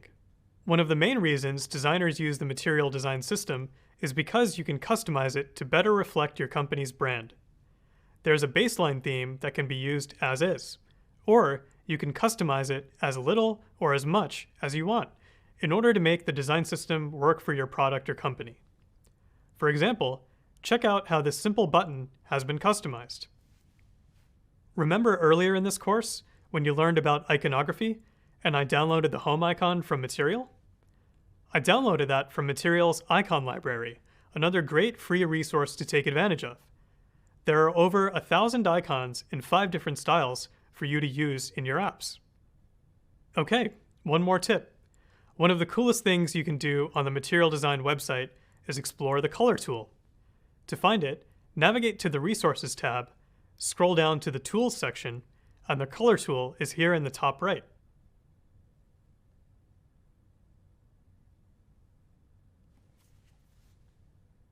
Okay, here we go. I'm starting with a basic page design that includes an app bar and floating action button with our primary color applied. I can preview darker or lighter tones of this color, or try out other colors. The tool will adjust the text colors automatically for optimal contrast. Keeping our accessibility guidelines in mind, we can make choices about white versus black text depending on the tone of the background color. There's even a breakdown of text readability based on large size text versus normal size text. Feel free to play around with this color tool on your own. It's pretty useful when creating mockups. As a new UX designer, you may be working for a company like Google that has its own established design system, like Material. On the other hand, you might work for a smaller company or startup, where you need to help build one. Now that you know what design systems are and have explored a section of Google's material design library, you should have a clear idea of the different elements design systems might include. Coming up, we'll explore a design system from another well-known company, Shopify. See you soon. Hi again. You've just learned about some of the visual elements like color and text in material design, the public design system offered by Google. In this video, we'll explore Polaris, the design system offered by the e-commerce company Shopify. Shopify offers online businesses services like marketing, shipping, and payments. This design system was created to help designers and developers make seller-friendly products using the Shopify platform. I'll start by navigating to polaris.shopify.com and I'll land on the homepage. First, as I start to scroll down, I'll find the Guides section, which offers practical advice for designing customer-friendly experiences. These include guidelines for internationalization, which is how to make your product work in other languages and countries, and how to design an app to work with the Shopify platform. Next, as I continue to scroll down, Shopify highlights 4 different parts of their design system. Let's explore each one briefly now, and we'll go into more detail later in the video. The Content section gives great guidelines for how to choose the best language that goes into the design. Then, there's the Design section, where you can find all the visual elements like color, type, and icons that will help enhance your mockup designs. After that, you can find the Components section. It's full of lots of UI components for designers and developers. And finally, there's the Experiences section. This includes information about page layouts, mobile patterns, common error messages, and more to meet Shopify's guidelines. As I keep scrolling down the homepage, I'll find the What's New section, which is a great place to discover Polaris updates. And finally, there's the Resources section. Here you can find UI kits that can be used for your designs in Figma or Sketch. We'll cover UI kits in more detail later. Now that you have an idea of where everything is in the design system, let's go back to the top of the page and navigate to the Polaris Foundations page.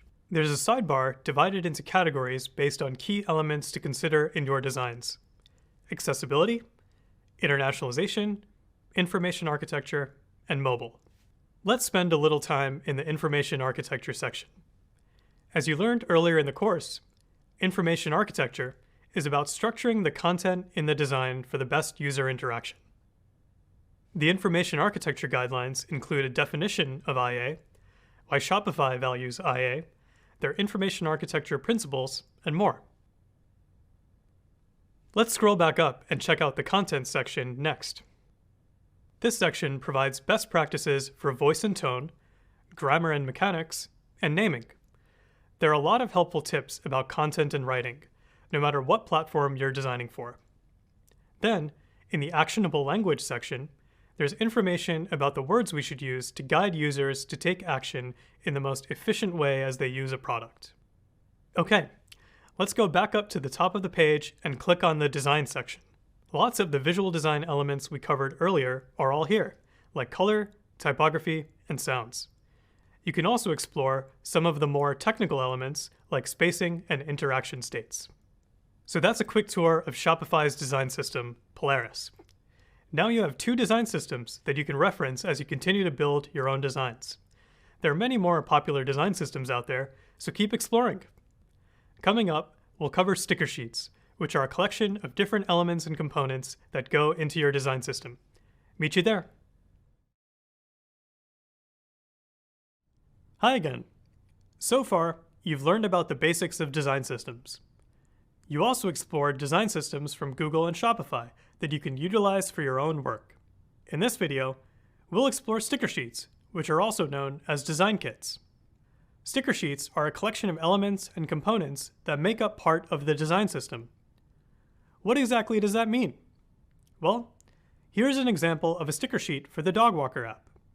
Notice how I'm including the colors, buttons, icons, and navigation bars that I use often in my designs. Carefully documenting elements and components prevents me from making errors or having inconsistencies in my designs. So why are these named sticker sheets? It's because you can figuratively peel off each element to stick into your design with a simple copy and paste. Cool, right? Think back to when you designed the first draft of your mockup. You might have reused certain elements like text, colors, or icons, and components like buttons. These are the kinds of things that you'd put onto a sticker sheet. As you learned earlier, a component is made up of elements. For example, a button is a component that is made up of elements like text, color, and shape. Have you ever grouped items together in Figma or PowerPoint to be able to copy and paste the whole group of items? That's basically a component. In Figma, components are reusable. Figma allows you to label the first component you make as the component and refer to any copies of this component as component instances. To make it easier to keep track of where my components are, I've chosen to place them on my sticker sheet. Now, whenever I make a change to the component, the instances will reflect the change as well. For example, if I change the primary button color from orange to blue in the sticker sheet, then the instances that are tied to my main component will update as well. This saves me from having to update a dozen buttons whenever I make a minor design change. Plus, it increases that consistency we've been talking so much about. As a new UX designer, you'll probably want to make your own sticker sheet. The good news is that making a sticker sheet is pretty easy. To make a sticker sheet, create a blank frame. Then, copy and paste the elements and components that are frequently used throughout your design to the sticker sheet. For example, in the Dog Walker app, I pulled the buttons, drop-down, chips, and a walker profile. I also need to show the different states for each element or component. Remember, states are visual representations that communicate the status of a component or interactive element. Notice how there's a white version and an orange version of the reviews icon? This difference in color represents the inactive and active states. The sticker sheets will be useful to other UX designers working on the designs and to engineers who need to build each of the components using code. For example, if you start working with another designer on your project, having a sticker sheet as a simple style guide to refer to can make communication between the two of you much easier. And as your design team gets bigger, sticker sheets are super helpful to keep designs across the company consistent. That way, you won't accidentally create a rectangle button with sharp corners when your teammate used rounded corners. Plus, if a designer joins your team when you're in the middle of the design process, they can get started right away with the design elements you've already assigned to the project. The takeaway here is that designers use sticker sheets to help make their work go faster and to avoid rework. And that's a wrap. You now know why sticker sheets are so useful for UX designers and how to make a sticker sheet for your own design. Hi again. You've learned what a design system is and have seen a couple of examples of design systems from Google and Shopify. Now I'm going to teach you how to use elements and components from existing design systems in your own mockups. In your first job as a UX designer, you'll likely use a design system to build your product faster. You might use a design system created in-house at your company, or a public design system like the ones used at Google, Microsoft, or Apple. Either way, you'll need to know how to use the specifications and guidelines from an existing design system to build parts of your own mockups. Incorporating a design system into your work can take several forms. You might include components from an existing design system and just adjust elements like colors or type to match the branding of your design. Or you might mix some of your own components with some components you pull from a design system. You've already seen an overview of what material looks like, but let's dig into it. We'll use the material design system in Figma to pick out a few elements for an alternative version of our dog walker app. Keep in mind, there is a ton to explore when it comes to material design.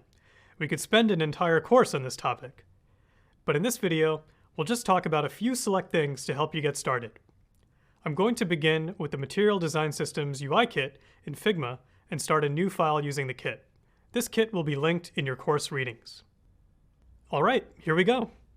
I've landed on the cover page and I'll navigate to the Material Theme page. There are a lot of helpful preset styles here I can customize for things like typography, color, elevation, and states.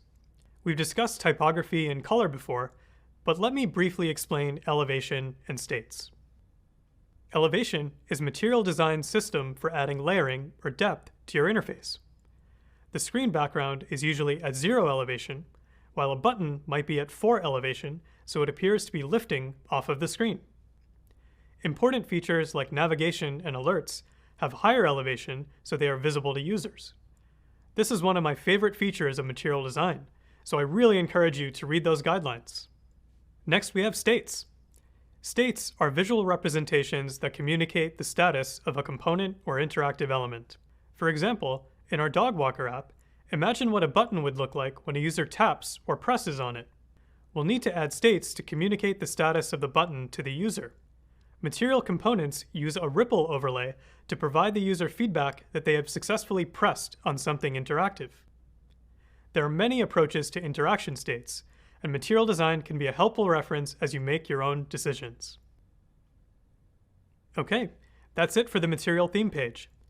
You'll also notice a sticker sheet page and a components page, which we'll talk about in more detail soon. Now, things are about to get exciting. I'm going to pick out a few elements and components from material design to quickly create an alternative version of the homepage of the dog walker app. To begin, I'm going to create a new page and draw a frame for a phone. To do this, I'm going to click on the Frame tool in the top left corner. The design panel on the right side will show the preset frame options. I'm going to select this one. Great!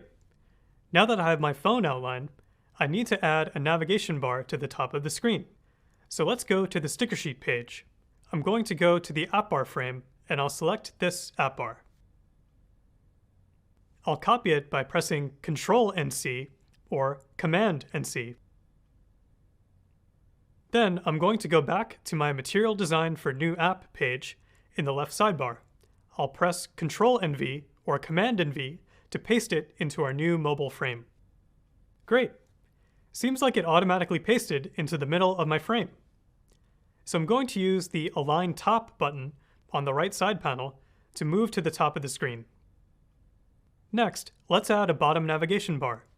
Instead of going back to the sticker sheet, I can also add this from the Assets panel on the left side of the screen, since it's been made a Figma component. If I expand the bottom nav item, I see there are a few options available. I think this one with the 3 items will work, so I'll drag it from the panel onto our phone frame. It pasted into the middle of the mobile frame again. So I can press the Align to Bottom button, or I can simply just drag this component down to the bottom of the screen myself. These placeholder items for favorites, search, and information need to be updated to match my dog walker app. I might keep the favorites icon and use it for a new list of trusted dog walkers, but I have to replace the search and information sections with icons and labels that match my own design, like a home icon for the homepage and a calendar icon for scheduling a dog walker. The idea behind these default icons from material design is to give you a layout that you can adjust as you like. You can easily swap out the icons and text to fit the needs of the product you're designing. To swap out the icons, I'll detach the bottom nav we added to our frame from the main material component. To do this, I'll right-click on the bottom nav and select the Detach Instance option from the menu. Next, I'll select the search icon and repeat the process to detach it. Now it's time to add in the new icons. Luckily, I have the 3 icons we need for the dog walker app already downloaded to my computer from Material Design. So here, I can quickly add the home icon, for example, to represent the home page. I'll also want to swap out the text description below the icon. It used to say search, and now, with my new icon, I want it to say home. For the sake of this demonstration, I'm just going to add the home icon, but you can imagine how this would work to update the other two icons to match my design needs as well. One more thing, you might not be able to tell, but this new icon is a true black, and it's darker than the original two icons. Let's check what color the other two icons are so we can make this one match. If I double-click on one of the original icons, I can see the color selection in the right side panel. It looks like the original icon is colored 03 on primary / medium emphasis. You may be wondering why the color has a name instead of a hex code. This is because I'm using a saved color style from the Material Design color library. Now I'm going to go back to my new home icon. When I click on it, I can see in the right side panel that the color of my new icon is 000000. So I need to update it to 03 on primary medium emphasis. Good, that's better. Something else I'll need for this design is a big call to action button. This is the button that I want users to click on to begin scheduling a dog walker. I'll go back to the components page and search for a button. Let's try out a signature material design component, the floating action button, or FAB. These buttons stay in a fixed position on screen, so they're always visible and easily reachable on a phone. This button named To Extended might work. Let's try it out on our page. Let's change this placeholder text of Create to Schedule to match our app. Our text is longer than our container now, so I'm going to make this button longer to match our label. I'll change the width here from 125 to 146. Let's place our extended FAB closer to the bottom of the screen so users can easily reach it with their thumb. I'm going to drag the button down until the bottom is 96 pixels from the bottom of the frame. Okay, what else? As I'm sure you can imagine, there's a lot more I'll add to this design. I still need to add many things like my logo, an image of a dog, and a list of available dog walkers. I'll also need to change the color of each of these elements and components, like you learned about earlier. So that's it for now. It's not a beautiful mockup, but it's a start. Keep in mind, the material kit from Google is just one of many. You can explore kits from all kinds of companies and find one that works best to utilize in your own mockups. As you practice using components from a design system in your own mockups, you'll get faster and your designs will continue to look better and better. Good luck and have fun!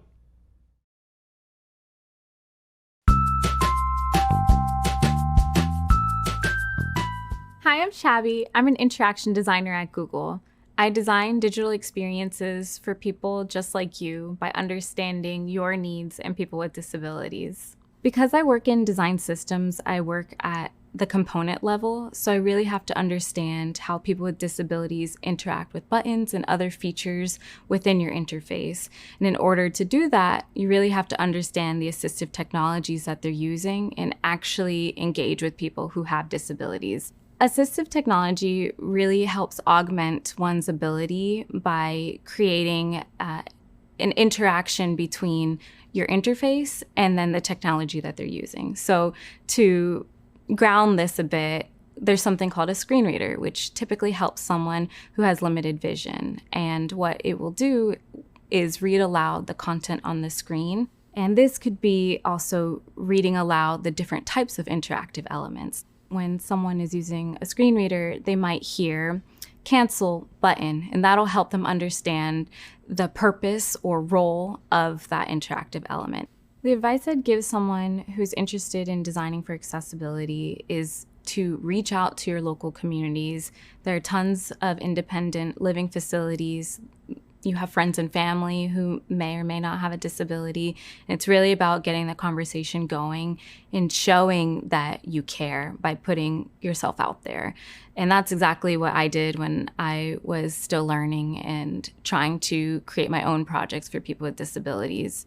I think some of the frustrations that I experience when designing for accessibility, especially when this is a collaborative effort, is oftentimes accessibility is a patchwork solution. You might think of it at the end because your product needs to launch, and therefore you want to meet certain guidelines that are expected.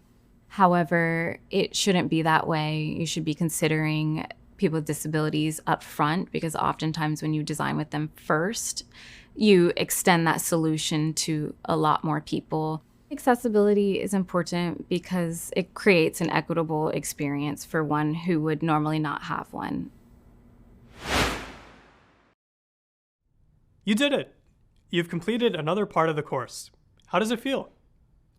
Let's quickly recap all that you've just learned. You took your first step into the world of design systems.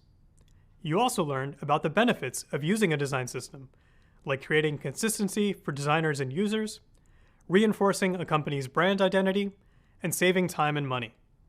Then, you explored the design systems of two companies, Google and Shopify. You saw the wide range of elements, components, themes, and guides that these systems offer for free. Next, you used a design system library in Figma. Finally, you learned how to use and set up a sticker sheet. Coming up next, let's talk about feedback. As a UX designer, it's important to know how to give and receive critiques. This feedback is a critical part of improving your designs. Meet you there. Hi there. So far, you've learned how to create and refine mockups, and how design systems can help you make more consistent design decisions. In this part of the course, we'll explore giving and receiving feedback. As a UX designer, you'll be expected to give and receive feedback a lot, so it's important to master this skill. Next, you'll learn about design critique sessions, where UX designers ask for feedback on their work from team members. You'll also have a chance to watch part of a mock design critique session in action. Finally, you'll get a feel for how you can turn feedback from the design critique session into concrete actions. You'll use these actions to improve your designs. I'll even show you how I've iterated on the dog walker app based on feedback I've received. So, let's get started. Welcome back. In this video, you'll learn about giving and receiving feedback on your designs. Anytime you share your work, you should always be ready to receive feedback from team members.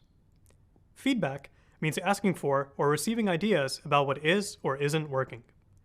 Good feedback helps to come up with new questions or ideas that you might not have thought about before.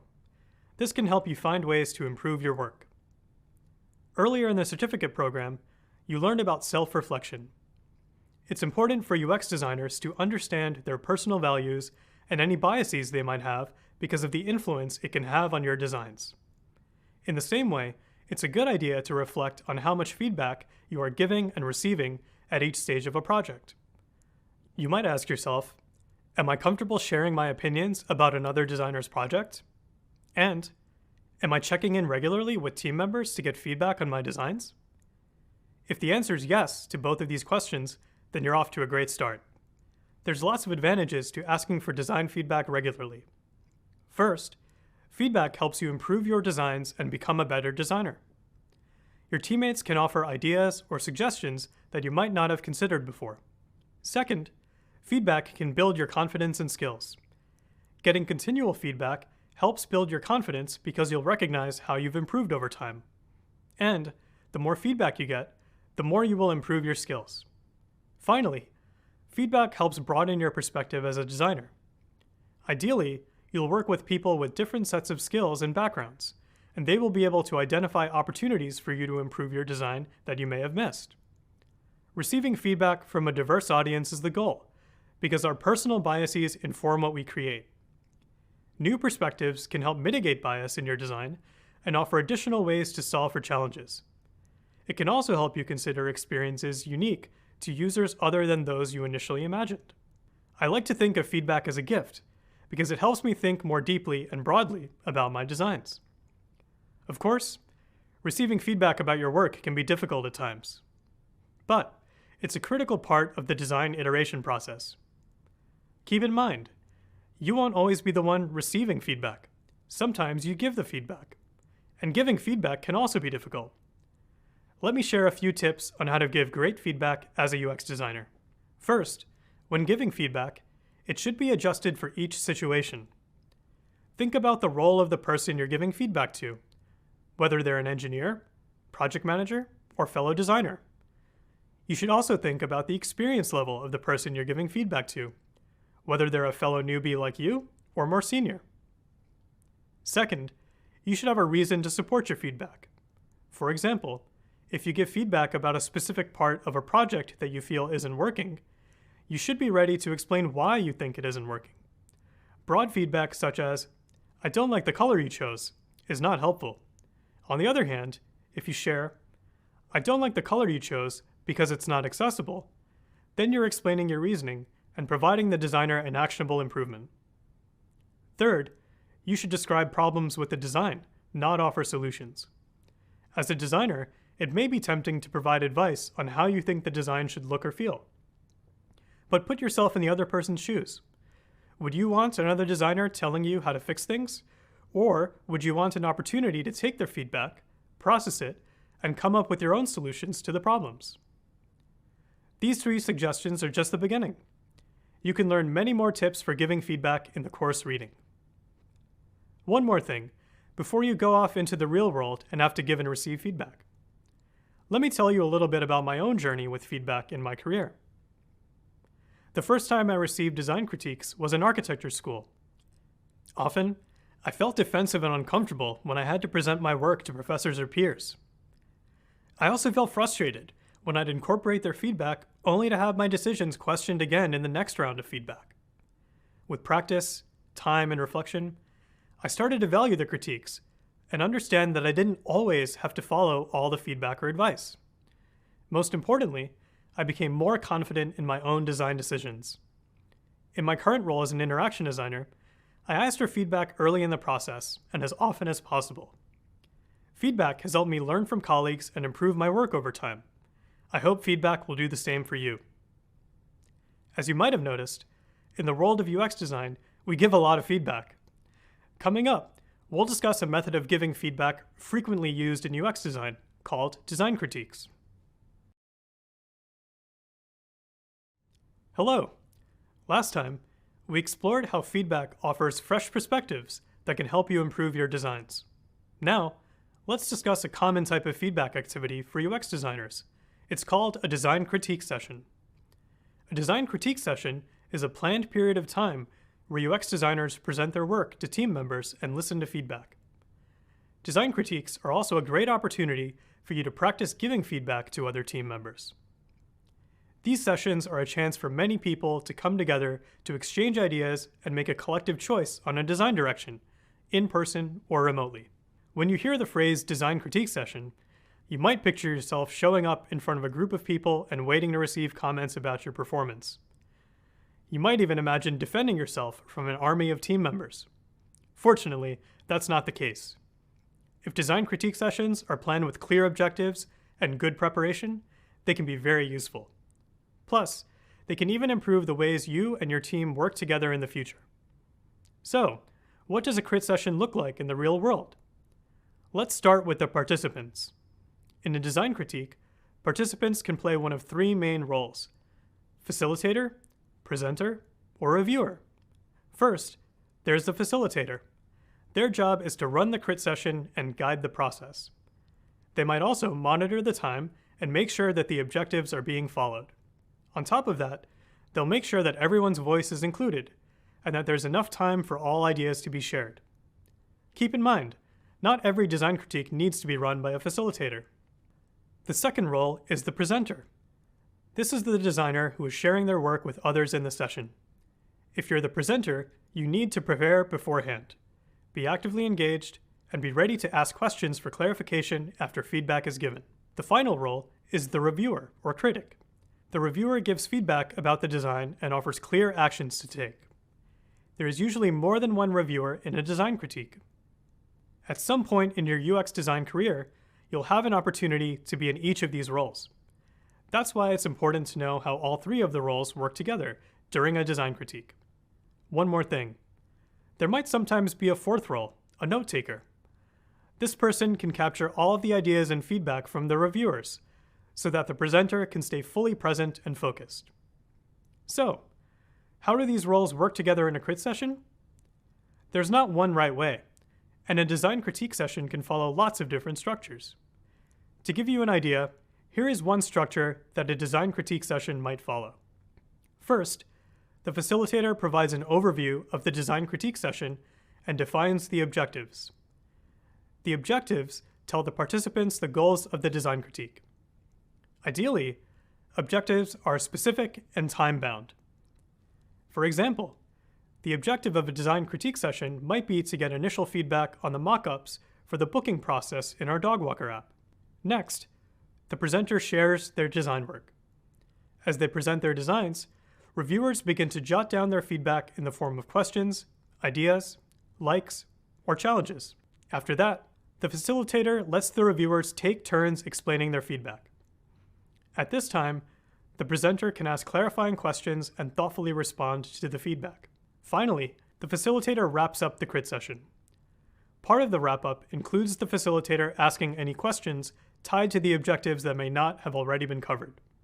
All right, now you know the different roles you might have in a critique session and how a design critique session should be structured. Up next, we'll discuss making the most of a critique session when you are presenting your own designs. A design critique session can't happen without a presenter to share their work. In this video, we'll focus on making the most of a crit session when you're the presenter. As the presenter, preparation is key. You're responsible for creating a brief presentation to share with everyone who's attending the crit session. The most important part of this presentation is the design itself.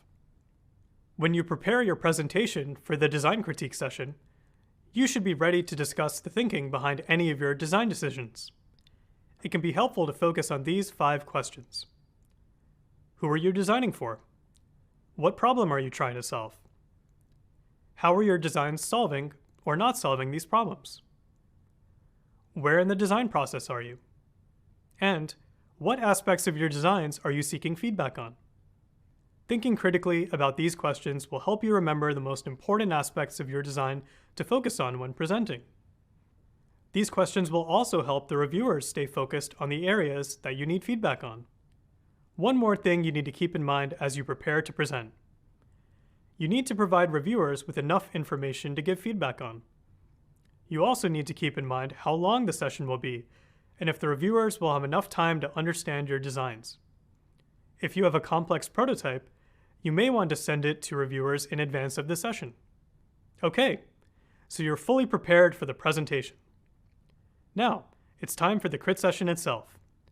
Let's explore a few best practices for presenters during a crit session.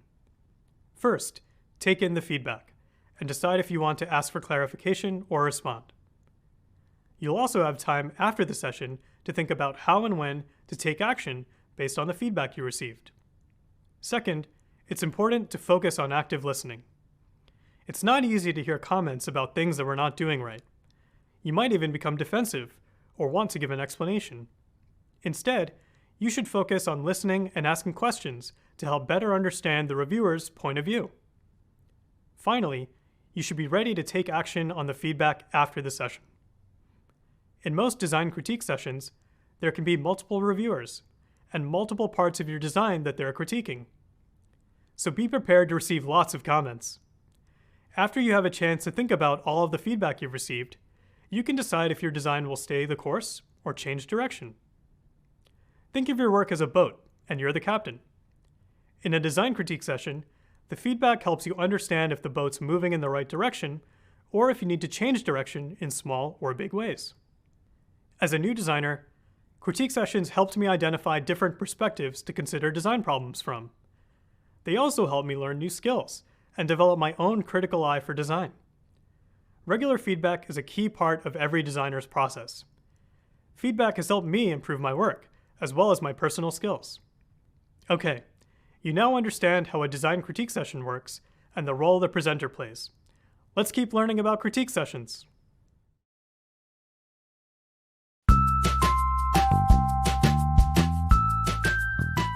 Hi, I'm Kunal. I'm a staff interaction designer at Google. I work on the material design team at Google. Material design is a public open source design system that many companies around the world use to create high quality apps for Android, the web, and other platforms.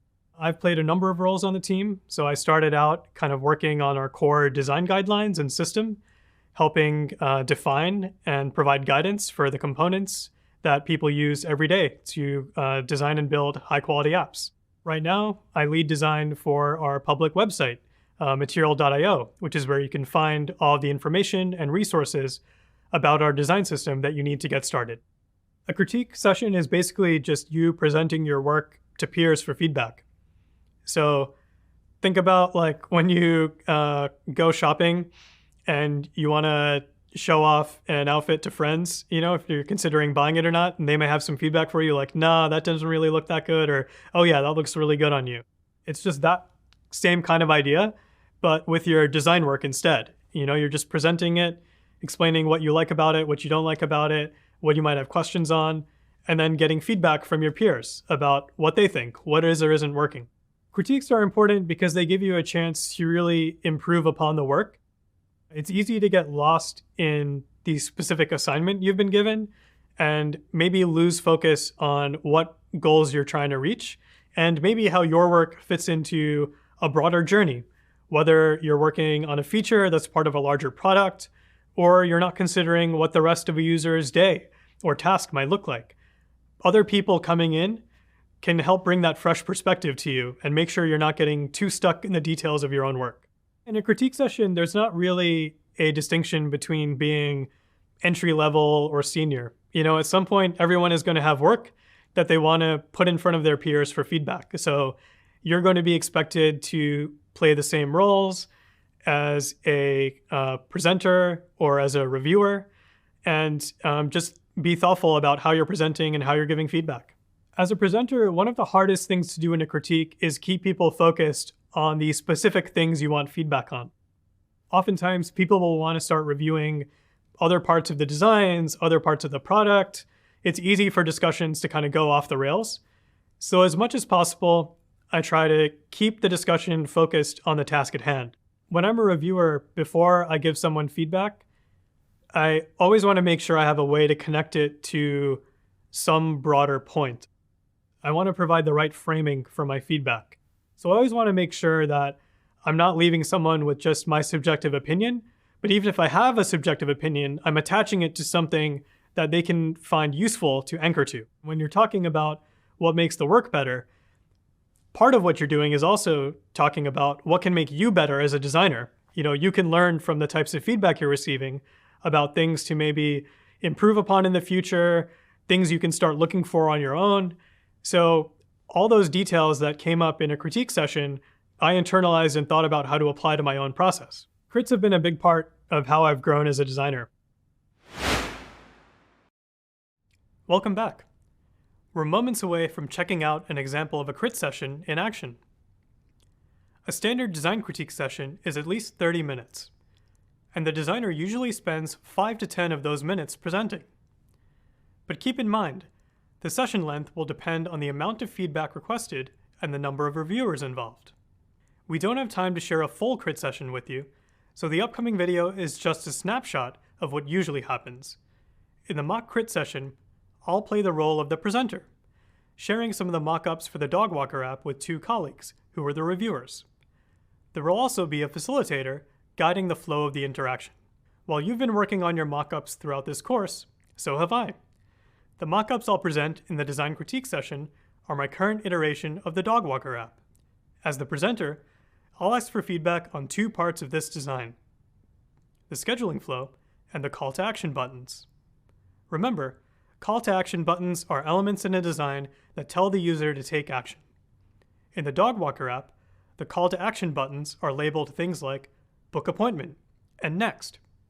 You'll have a chance to watch how the flow of ideas and communication happens as I present my work and receive feedback.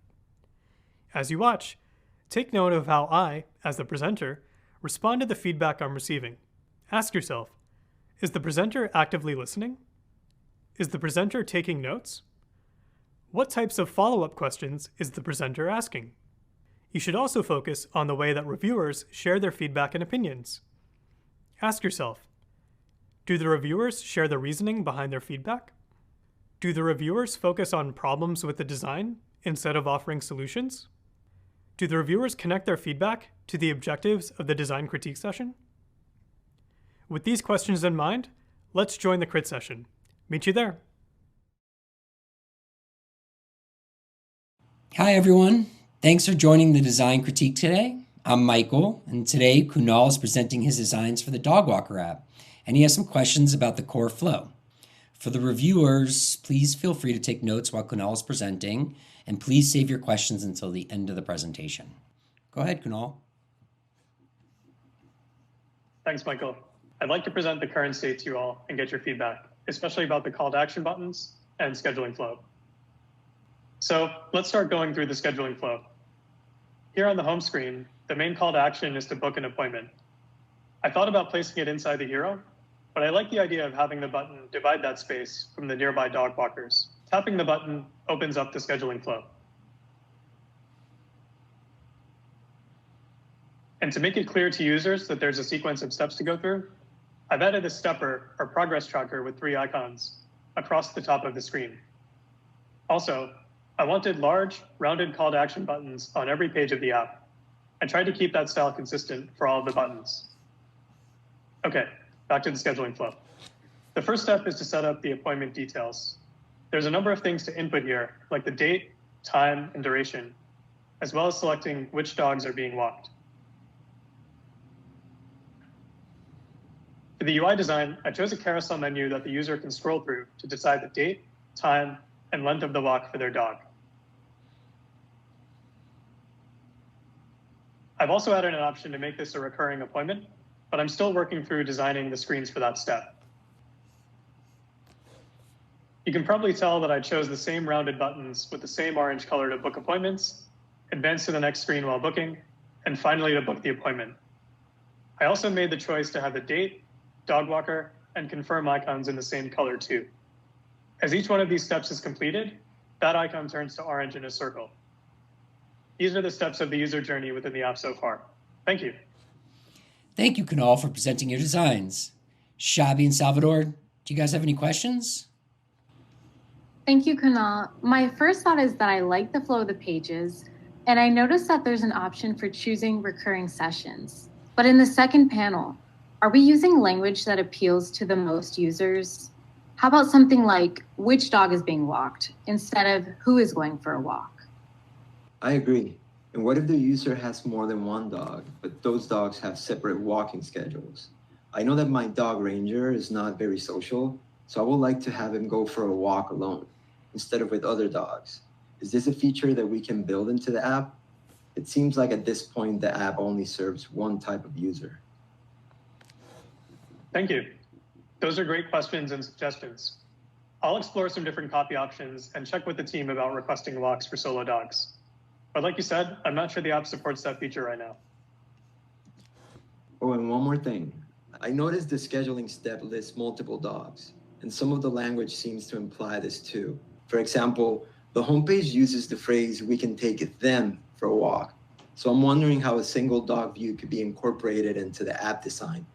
I'm also wondering if we will actually need the list of dog names to select from for users who only have a single dog. That's a great question, Salvador. I'll go back to the mockup later and find out if I can make any changes to the interface to support users with one dog. That seems like a pretty common situation for a lot of our potential users. Great. Thank you, Kunal, for presenting those points. We've heard a lot about the scheduling flow, so let's move on to the call to action buttons. Or maybe, do you have some questions for the reviewers, Kunal? Thanks. No, I don't have any questions for now. So as I explained earlier, we decided to go with the color orange for the call to action buttons. I'd like to get your impression about the overall button styles. I like the choice of the rounded buttons, but what was your reasoning behind the decision to use orange for the call to action buttons? And does this shade of orange affect the accessibility for the user? There's also a whole lot of orange on some of the pages. So I'm also wondering, since orange is a color for the main call to action buttons, Should we simplify the date, dog walker, and confirmation icons across the top of the pages?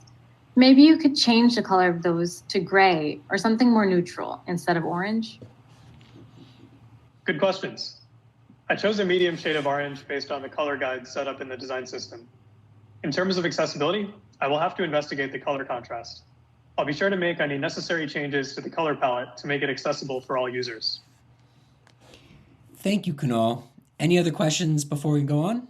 I have one more question. The placement and width for the main call to action buttons seem to change on the pages throughout the scheduling flow. Does changing the position and size of the buttons create distractions for the user? We scale the buttons to emphasize them, and then we change the size of the buttons on each panel to be in proportion with the other buttons on the page. So these changes shouldn't interrupt the flow. Okay, thanks for that, Kunal. Would either of you like to add anything else before we continue? I like the choice of white for the text and a call to action buttons, but maybe you should consider.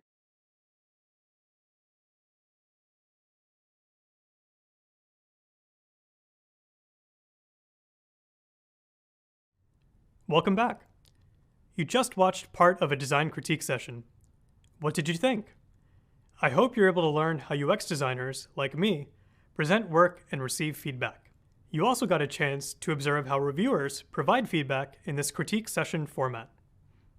In this video, we'll discuss what happens after a design critique session. If you are the presenter, like I was, it's time to process all of the feedback from reviewers. The goal is to decide which suggestions to incorporate or not, and work on generating action items. Start by reviewing the notes that you, or a note taker, took during the critique session. As you review the notes, it's also helpful to take some time to really think about the feedback you received. Ask yourself, how can I synthesize the feedback from the design critique session? Then, what feedback do I want to take action on to improve my designs or the user experience? So, let's evaluate the feedback I received and identify some actions I might want to take to improve my work. As we go along, I might also think of some follow-up questions for the reviewers to clarify the feedback they provided. I'm going to pull up the designs I presented to Shabi and Salvador on the Schedule a Dog Walker user flow. I'm also going to review my notes to remind myself of the feedback they provided. One thing to keep in mind: since there were only 2 reviewers in this critique session, there's less synthesis that I need to do. Remember when you synthesized participant feedback from the usability study in an earlier course with Jason? In the same way, if you have multiple reviewers in a large design critique session, you will probably need to synthesize the feedback and identify themes. In this case, since I only have 2 reviewers, I'll get started with the first note I took. Oh yes, I remember this one. Shabi recommended changing the wording of the question the user is asked when choosing which dog will be walked. This feedback from Shabi wasn't supported by any specific design principles.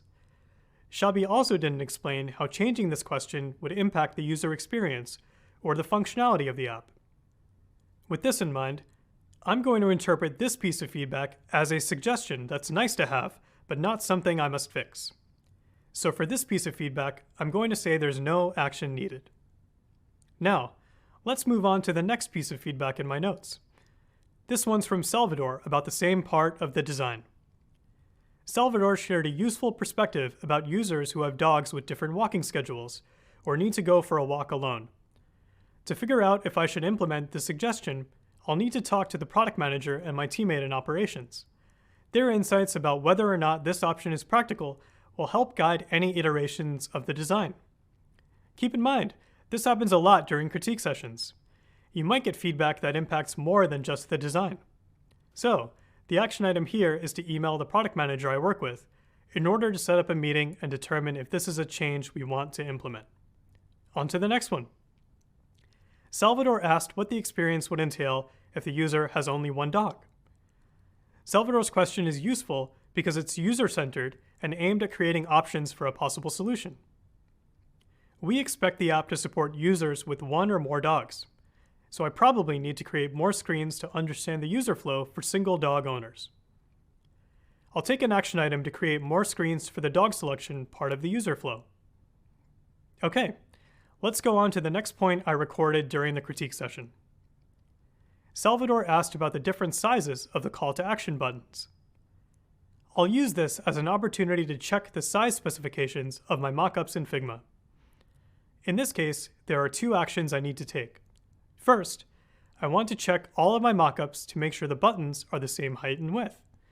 And second, I will review the placement of the buttons across all of the screens I've created. On to the next piece of feedback. Shabi had 2 comments. To address this feedback, I'll need to spend some time iterating on the icon design and the accompanying text labels that are shown across the top of the screen. This is also a place where I have a follow-up question for Shabi to clarify the feedback she provided. I want to ask if she meant simplifying the colors of the icons, or the text labels beneath the icons, or both. And the next piece of feedback I wrote down was from Shabi too. It was about the shade of orange I used in the call to action buttons. She asked whether or not the color is accessible. This is really important feedback. I need to make sure that my designs work for all users with various abilities. Based on this feedback, I need to check if the color contrast passes accessibility standards. If the orange on the white background is not accessible, I will need to change the color of the buttons and icons that I used throughout the booking flow. For example, I might need to change to a darker shade of orange. All right, those are all of the notes I captured from the design critique session. These are just a few examples of the many types of interactions that can happen between reviewers and the designer who is presenting. Over time, you'll gain more and more confidence with the process of receiving or giving feedback. You'll also develop more strategies about how to take useful feedback and generate action items to keep improving your design. Coming up, we'll cover some of the steps involved in integrating these action items into your mockups in Figma. Meet you there. Welcome back. Earlier, you checked out an example design critique session. Then, we discussed some strategies about how to take feedback and use it to generate action items to improve your designs. In this video, I'll use the feedback from the design critique to make a few updates to my mockups. As a reminder, here are the 5 items I decided to take action on. Create more screens for the dog selection part of the user flow. Make sure the buttons are the same heights and widths. Review the placement of the buttons. Iterate on icon design across the top of the screen. And check if the color contrast passes accessibility standards. Let's get started with the first action item, which is creating more screens for the dog selection part of the user flow. As you might remember, Salvador asked what the user experience would entail if the user has only one dog. To address this, I iterated on my designs right away. I created alternative versions of a few screens that show the user flow for single dog owners. Let me show you one of them. Before, on the book appointment screen, there were 3 dog names listed, and the user had to select at least one. Now, my new additional screens, like this one, show only one dog name, and it's automatically selected. This will save the user time. Now, on to the second action item. Make sure the buttons are the same heights and widths. I did a detailed check of every button of the Schedule a Dog Walker user flow in Figma. Almost all of the buttons were the same heights and widths, except for one, so I made a quick adjustment. The third action item was to review the placement of the buttons. The good news is that all of my related buttons, like the next button, were already at the same X and Y axis of the grid. You might be wondering how I check this. To check for placement in Figma, I can click on a button, like the next button, and check the right side panel to see where it's positioned on the screen. The next button should have an X value of 16 and Y value of 8 to indicate that the button is in the same place across screens. The fourth action item was to iterate on the 3 icon designs across the top of the screen. Shabi suggested that I review these icons because it looked a bit busy. I did a few rounds of iteration on this part of my mockup to figure out how to address this feedback. Keep in mind that some of the feedback you might receive can take time to implement in your designs, but that's just part of the process. In the earlier version of my design, the 3 icons across the top of the screen were each surrounded by a circle and had accompanying text labels beneath them. Now, the icons stand alone without circles and without accompanying text labels. This new iteration of my design looks cleaner and less busy. Finally, The fifth action item was to check the shade of orange that's used throughout my design to see if the color contrast passes accessibility standards. WebAIM, which stands for Web Accessibility in Mind, allows you to check the contrast between two colors and compare them against WCAG, or the Web Content Accessibility Guideline Standards. After checking the color contrast on WebAIM, I decided to use a darker shade of orange for the color palette in my app. This darker shade passes AAA accessibility, so it's a more inclusive choice for app users.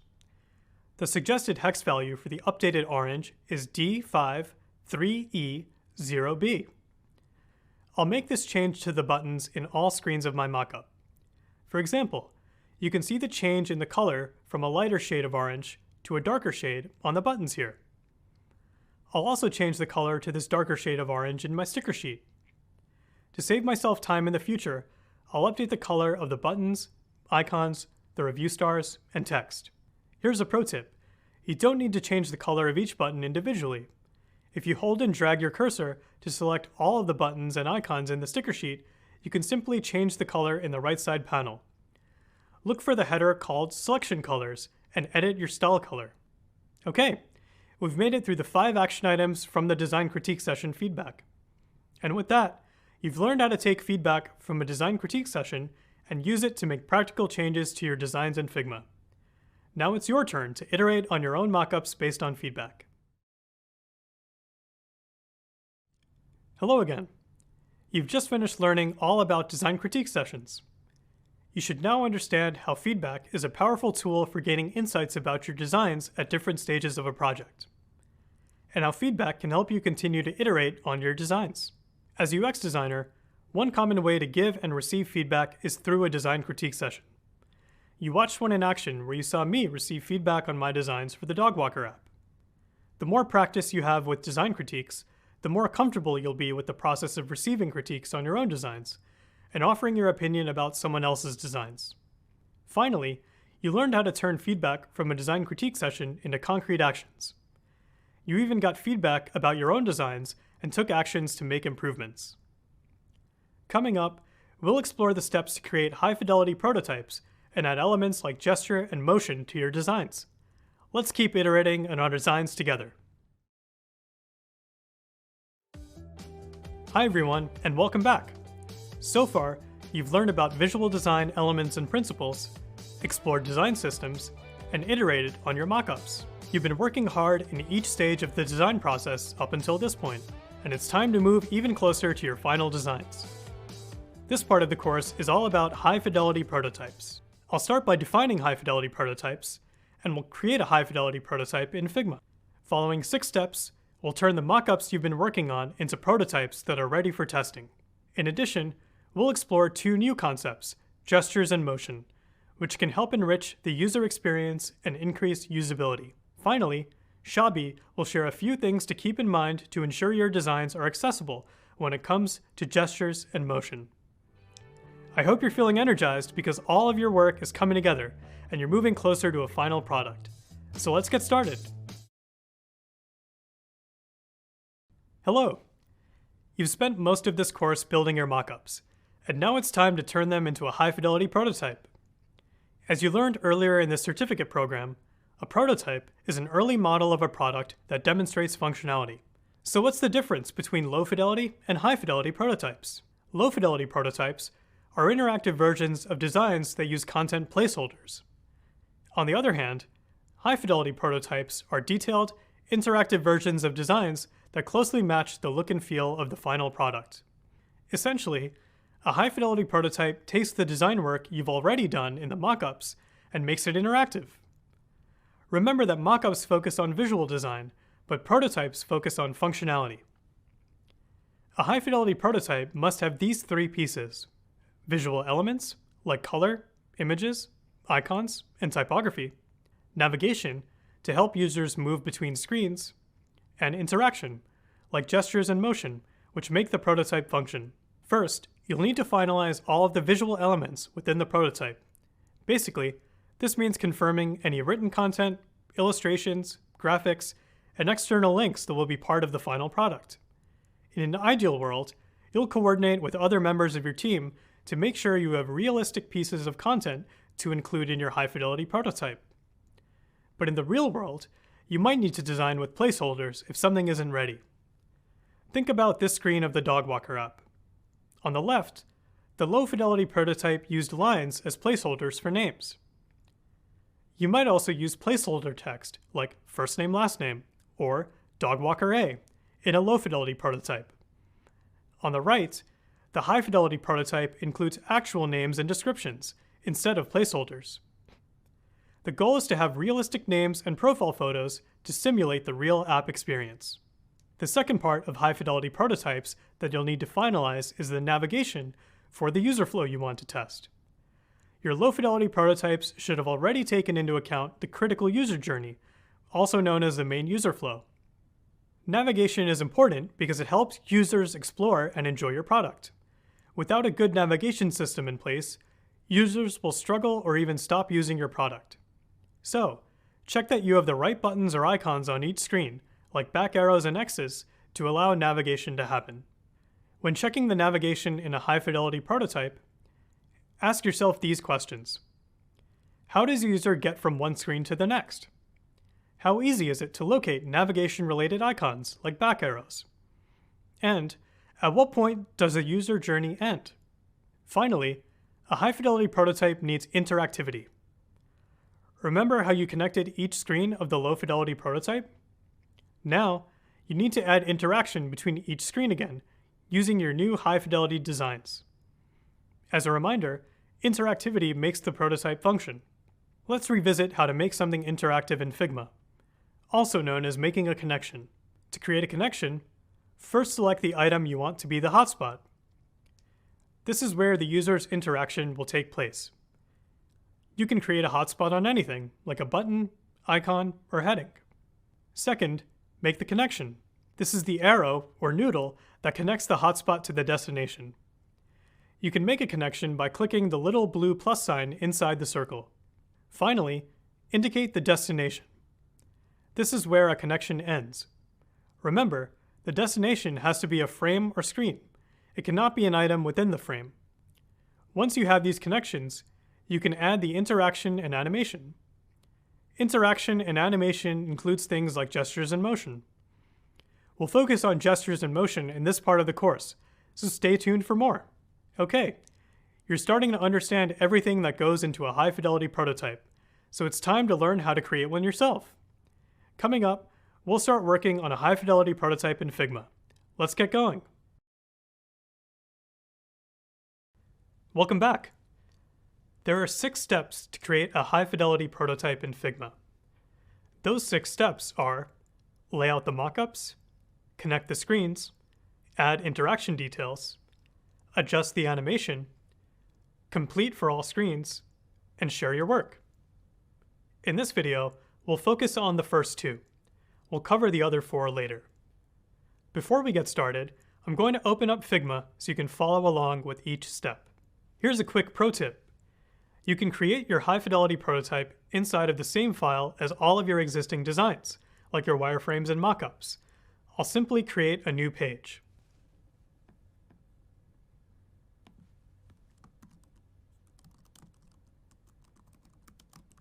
All right, you're ready to get started with step 1, lay out the mockups.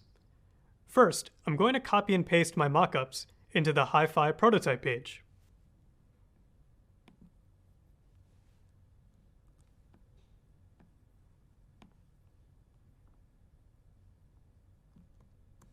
As you might have noticed, we've been designing the screens of the Dog Walker app in the order that the user would move through the app. We started with the home screen, then designed the choose a date and time screens. Next, we created the select Dog Walker screens. And finally, we added the booking confirmation screen. At this point in the design process, you should have already considered the user flow through your own app too.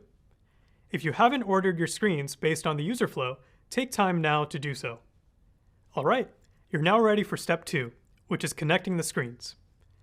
Remember from the last video, to create a connection, you first need to select the item you want to be the hotspot. Then, make the connection using the arrow. And finally, indicate the destination where the connection ends. Let me show you. I'll connect the Book Appointment button on the homepage with the first Book Appointment screen. To do that, I'll select the Book Appointment button on the homepage to be the hotspot. I need to check that I'm in prototype mode on the right side panel. Seems like I'm still in design mode. I'm going to click on Prototype at the top of the right side panel to switch. Did you notice how this new blue circle appeared on the Book Appointment button when I switched to prototype mode? This is how I'll make the connection.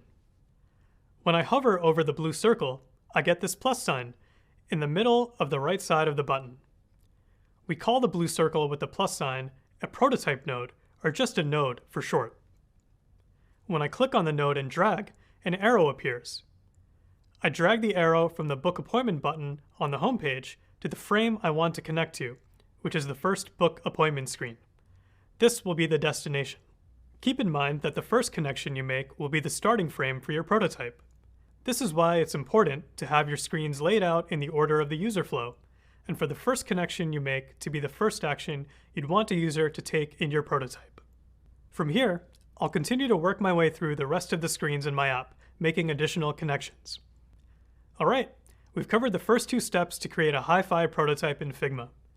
Lay out the mockup and connect the screens. Now it's your turn to try out these steps on your own designs. We'll cover the other 4 steps soon. Good luck! Welcome back. Before you learn about the additional steps to create a high-fidelity prototype in Figma, I want to introduce you to 2 concepts, gestures and motion. Let's start with some quick definitions. A gesture is any method of interaction a user has with information on their device using touch. The most common gestures are tapping, scrolling, swiping, and zooming. Motion is a way to animate static design elements to focus the user's attention and tell stories. Another way to think about this is motion helps a user understand subtle changes that take place on screen by adding an animation. For example, when you make an online purchase on a mobile device, you usually tap on a button to add the item to your cart. If the cart icon changes state without any animation, you may not notice the change. But if the cart icon animates as it changes state, your attention gets drawn to the cart, and you are automatically provided feedback that an action occurred. In this example, the tap is the gesture, and the motion is the animation that takes place after the Add to Cart button is tapped. Let's check out a second common gesture, swipe. Have you ever read an ebook and swiped your finger across the screen to flip to the next page of the book? In this case, swipe is the gesture. The motion is the animation that takes place after you swipe. The key takeaway is that gestures and motion help enrich the user experience and increase usability. So far, the prototype we've created is pretty static, as we've connected the screens without adding any animations. Coming up next, I'll show you how to enrich the user experience using motion and gestures. Let's get to it. Hi again. Ready to cover the next 4 steps to create a high-fidelity prototype in Figma? As a refresher, the 6 steps to create a high-fidelity prototype are lay out the mockups, connect the screens, add interaction details, adjust the animation, complete for all screens, and share your work. We already learned how to lay out the mockups and connect the screens. Now it's on to step 3, which is adding interaction details. After connecting 2 screens, it's time to customize the interaction details. Before we get started, I'm going to open up Figma so you can follow along with each step. There are 3 parts of an interaction to explore. First is the trigger. The trigger defines what type of interaction will cause the prototype to advance forward. The trigger could be a mouse click, touch gesture, or the time elapsed in the current frame. In Figma, the trigger is the first drop-down menu listed on the Interaction Details panel. For the Book Appointment button on the home page, I'll select the trigger called OnClick, OnTap, which means the prototype will advance forward when a user clicks or taps the button. The second part of an interaction is the action. The action defines what happens when the user interacts with the hotspot. This could mean moving to another frame or opening a link. There are 6 actions to choose from in Figma. For this example, I'll select Navigate to from the drop-down menu. This action takes users from one frame in a prototype to the next. Navigate to is the most common type of action to use when moving between entire screens. The last part of an interaction is the destination. The destination could be another screen in the prototype or an overlay that appears above the current screen. In this example, after a user clicks the Book Appointment button, I want the destination to be the first Book Appointment screen. All right, we finished step 3 of creating a high-fidelity prototype in Figma, which was adding interaction details. Now it's time for step 4, which is adjusting the animation. The animation settings determine how the prototype moves from one screen to the other. This is how I can add motion to the prototype. Figma has 8 animations you can choose from. For example, if I select Instant as the animation, the user will go from one screen to the next without any motion or transition in between. Let's take a moment to check out how this works in the prototype.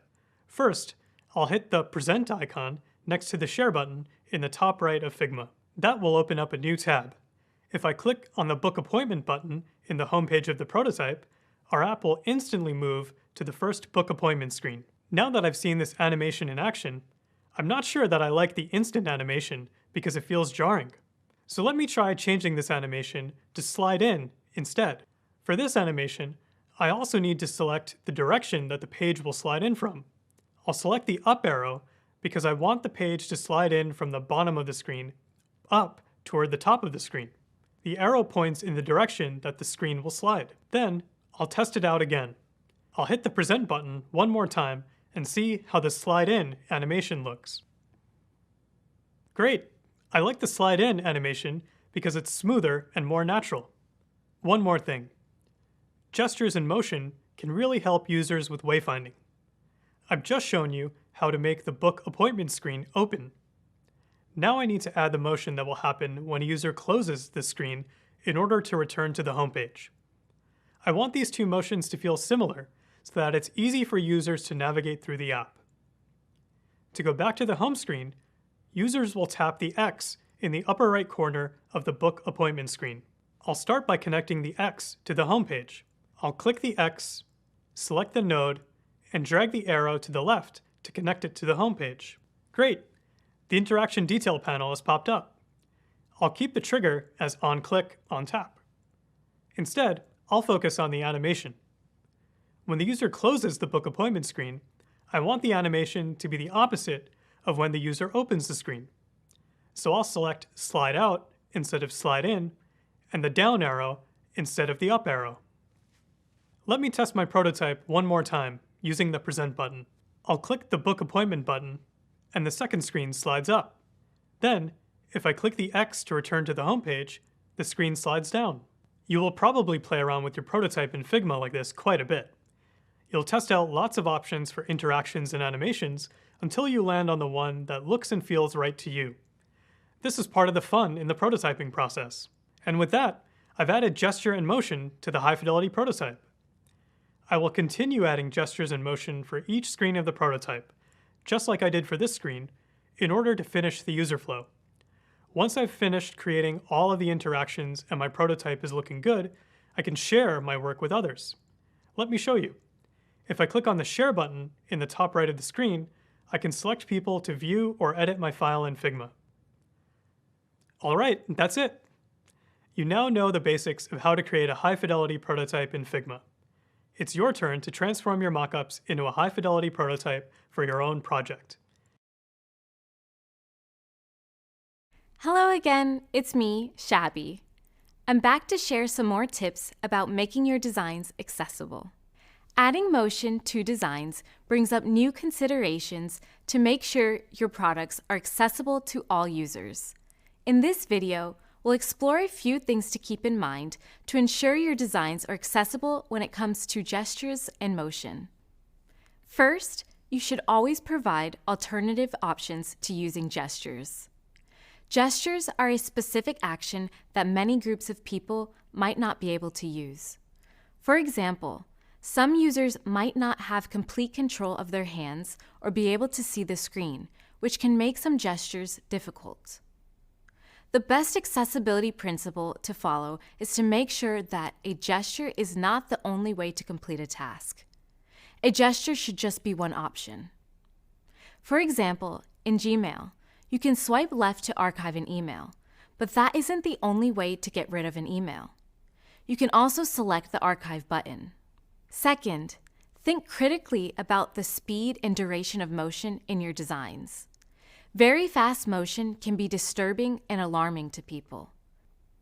In addition, motion that goes on for too long can be distracting and can create confusion.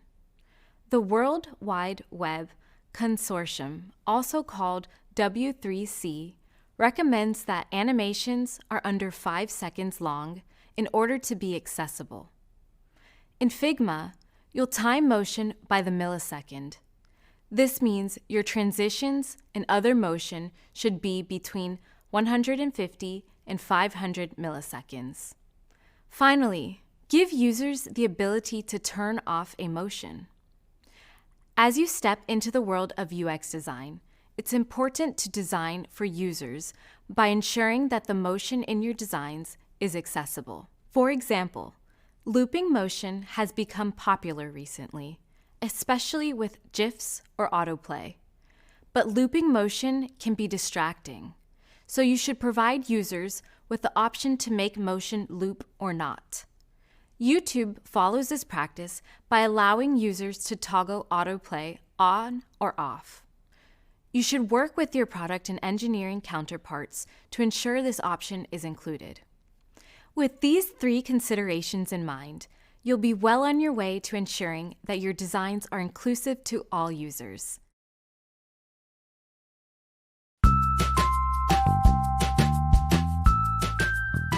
My name is Jen, and I'm the head of Google Accessibility User Experience. Myself and my team, we help other teams across Google create more accessible and usable products. We also work to create products that are based directly on the needs of people with disabilities. In accessibility, we talk a lot about assistive technologies. At the foundational level, these are tools to help people with disabilities interact with and use devices so they can participate equally. So thinking about using your phone, anytime you pinch to zoom or magnify a screen, anytime you might rely on closed captions to view a video, these are just a few examples of assistive technologies that we all use and probably take for granted as well. To design with accessibility in mind basically means that throughout the entire product development process, we're continually trying to understand and address the needs of people with disabilities. And if you take just kind of the standard product development process, there's many opportunities to do this. Let's take the beginning part where even before you're doing design work. Most likely you're out there trying to understand users' needs. You might be doing this through interviews, some foundational research, maybe market analysis. Anything you're doing to better understand user needs, this is an opportunity to make sure you're including people with disabilities in that research. And that will obviously set a clear and great foundation of new insights and needs for the team to work from. As you're going throughout the product development process and you've now done the work to understand the user's needs, you're into the design phase, right? And here again is where you have an opportunity to apply just the basic accessibility and inclusive design guidelines, which can go very, very far. So examples would include ensuring that there's good contrast for your text and imagery. If you do use any imagery of people, making sure that it's diverse and representative. And for things like the text on the screen or the content on the screen, ensuring that it's of a basic reading level so everybody can comprehend it. After that, when you're iterating on your designs, ideally, we're all trying to get user feedback as we go. And this could be done through user studies, just informal sessions to get feedback. Here's a great opportunity to ensure that whoever you're getting feedback from, you will do include people with disabilities. Even after launch, you can still continue to get amazing feedback. There's 2 things that I found over the years that are really satisfying about my job. The first is obviously seeing the end result and seeing what a positive impact an accessible product can make on people's lives. It allows people to participate in society. It allows people to hold a job. It can allow people to get an education. Like, it truly can make a humongous and significant impact in a person's life. Lately, we've been trying to focus even more on doing co-design and really bringing people with disabilities and different perspectives into the full-on product development process where we can. And that opportunity to learn directly from users and get their ideas and work with them has been another significant impact in my own life and how I perceive things. Every single thing, every single design guideline that's related to accessibility truly improves the overall end result. And so in my mind, what I've just come to realize is that focusing on accessibility and practicing a more inclusive design practice is just plain good design. For me and people I talk to, I really try to push that notion that it's not anything additional, and it's not a tax or a burden. Like, this is making the end result better. This is making you better as a designer.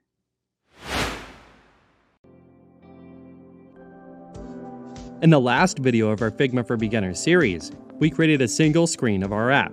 To save time, we built out the other screens in our application, including a menu, profile, and interface for searching the app. Let's create an interactive prototype to put it all together. Prototypes are a great way for us to visualize how our final app will look. They let us define pathways, explore interactions, and test out ideas before we invest in building the real thing. We can create multiple prototypes within a file and keep them organized on different pages. Let's duplicate the page of our existing designs to get started. Click on the Prototype tab in the right sidebar to switch to prototype mode. Here, we create connections between frames so users can navigate the prototype like a real application. Prototype connections are made up of 3 parts: a hotspot where the connection begins, the connection itself which stores the interaction details, and the destination. We want to create an interaction from the menu icon to the menu page. Because the menu icon is nested, we need to double-click it to select it. Once the connection node appears, click the connection icon to create an arrow and drag it over to the destination frame. Release to complete the connection. Let's create an interaction from the menu back to the home page. Select the home text layer, click Add Connection icon, and then drag the arrow back to the home page. Currently, our connection uses the default instant interaction settings. We'll cover the specifics of these interactions a little later on. Let's see how our prototype looks so far. Click the Present icon to open it in Presentation View. At the bottom of the page, we can see we only have 2 frames in our prototype instead of all 4. Once you add at least 1 prototype connection, Figma will only include frames with connections in Presentation View. If we click on the menu icon, Figma switches to the menu frame. If we click the Home option in the menu, it switches back to the home page. Great! Now that we have the basic mechanics working, we can customize the interaction. Back in the editor, we can view other aspects of the connection in the Interaction Details menu. Here, we can select a trigger for the transition, like a tap, click, or hover, as well as the action and destination. We want users to be able to access the menu from a few places in the app, so this interaction needs to feel accessible. With the default instant animation, we lose the context of where we were in the app and how we got there. Animations guide users through flows and communicate relationships between different parts of our application. There's a few ways we could tackle this problem in Figma. We could create an overlay that makes the menu appear above our other screens, or we could use Smart Animate to reveal the menu when you drag the current screen to the right. Both approaches make our menu feel easily accessible and establishes a hierarchy that positions the menu on a different level than our other screens. This also allows us to explore some of Figma's super cool prototyping features, but they take us well off the beginner's path. To explore more, search Overlays or Smart Animate in the Figma Help Center for more information. Move In animates the menu so that it appears over the top of our existing screen. We're being shown some more information, but we don't feel like we've moved to a new location. This feels like a good fit. There are some other animation types you can explore, so give them a try. The menu icon is on the left side of our screen, so our menu should move in from the left. Click Click the right arrow from the Interaction Details panel to set the direction. We can also set the duration to control the speed of the transition, and use easing to make the animation feel less robotic. We won't explore these settings now, but you can learn more by searching for easing in the Figma Help Center. When we return back to the home frame, the animation should be the reverse. We'll select Move Out and choose the left pointing arrow to move the menu back out. Now we have our first set of interactions. We can access the menu from both the search and profile screens, so let's create those interactions next. The Interaction Details menu shows our last animation settings. Let's update these to match the interaction. We'll repeat this process for the profile screen. We don't need to update the animation as Figma has applied the most recent one again. We'll need to create the interactions going back from the menu to the profile page, updating the animation to match. We can only access search from the home screen. We'll create a connection from the search icon that opens the search page. We'll use the push animation to make it feel like we are moving laterally between these two screens. Tapping cancel should take us back to the home page. We'll create a connection with the push animation that moves in that direction. Now that we have a working prototype, we're ready to get some feedback from our other members of the team. We can invite them to the prototype itself. We can share our prototype with our team by sending them a link. Click the Share button in the toolbar. We'll update the link sharing settings from only people invited to the file to anyone with the link and set to Can View. Perfect. Now we can click Copy Link and share this with our team. Our team avatars will show up in the toolbar as they join. We can click on someone's avatar to observe their actions as they move through the prototype. Observation mode is great when you're running a usability test. Anyone can add feedback, suggestions, or questions to prototypes using comments. Click the comment icon to access the comment tool. Now we can click on a spot in the prototype to share our thoughts. It looks like Jenny added some questions around the other pages listed in the menu. She's also pointed out that there's no way to interact with posts on the feed. Ryan made a great observation that we're missing a back icon on the menu page, which might make it easier for users to dismiss the menu. Stella loves this photo of Yuna. If we switch back to the editor and press C to select the comment tool, we can see the comments our team made on the prototype on our frames.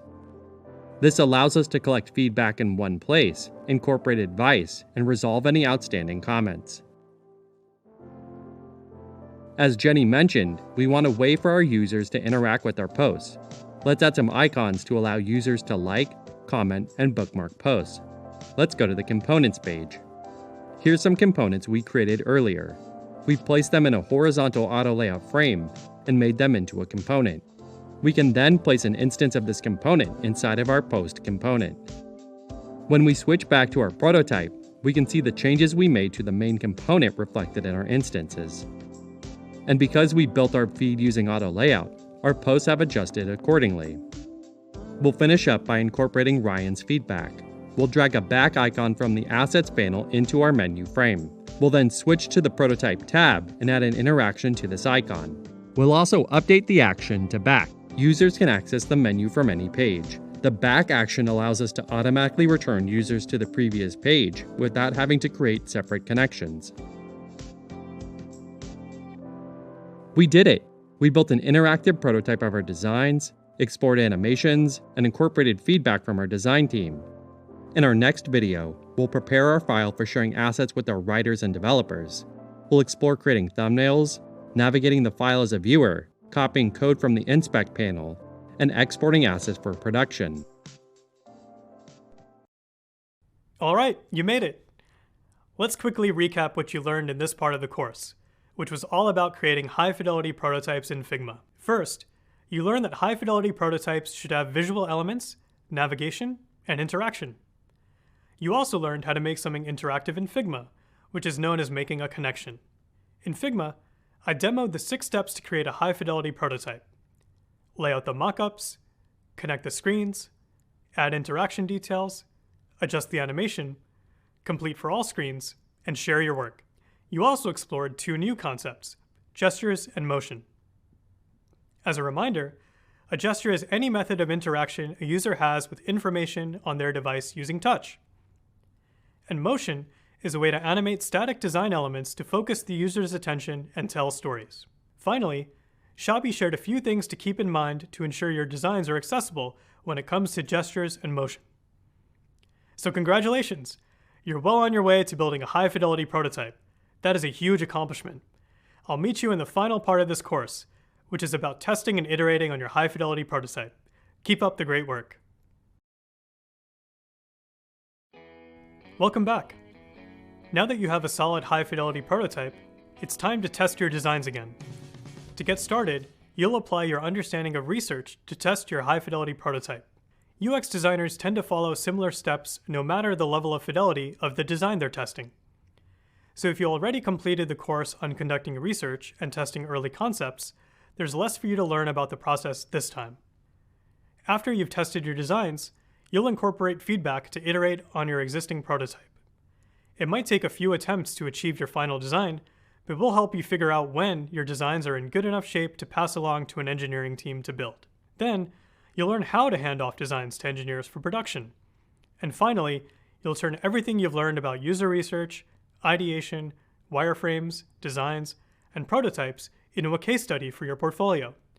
If you went through the course on researching and testing with my colleague Jason, you may have already watched our videos about creating a research plan, conducting usability studies, and avoiding bias. If you'd like a refresher, I'll give you a summary in the next few videos. If not, you can move straight into the activities. Let's get started. Hi there. If you've been taking the courses of this program in order, you'll remember exploring research and usability studies in an earlier course. Since it's been a while, I thought it might be helpful to go through a quick summary of how to write a UX research plan before you start your next usability study.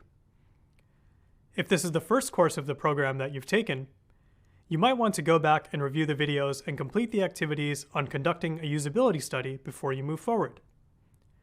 Or even if you just want a little refresher, all the videos that will be most helpful to you are linked in the course reading. Okay, let's get to it. We're ready to review the first step in a UX research study, planning the study. As a reminder, a research plan is a step-by-step examination of a group of users and their needs. A UX research plan is made up of 7 elements: the project background, the research goals, the detailed research questions, the key performance indicators, or KPIs, the methodology, the participants, and the script for the questions you'll ask study participants. Let's break those down.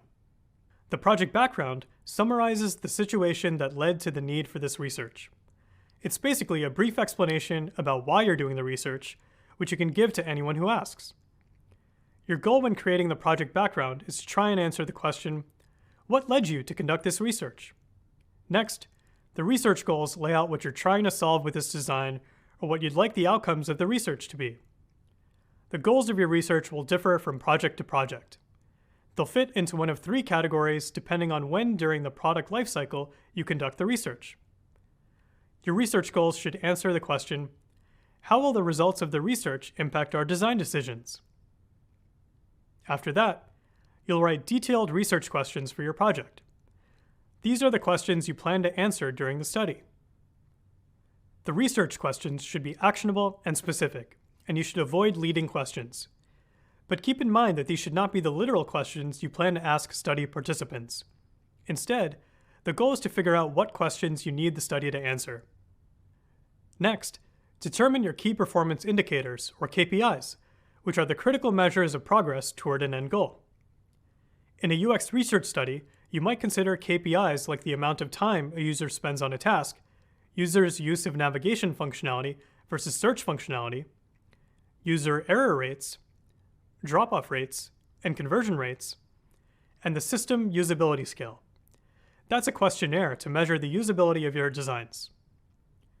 When determining KPIs for your research study, consider the question, what would indicate that we're making progress toward our ultimate goal? Next up is the methodology, where you'll outline the steps you plan to take to conduct your research, including how you'll collect and analyze data. Then, determine who your study participants will be. Who do you need to be involved in the research to ensure you're studying the right metrics?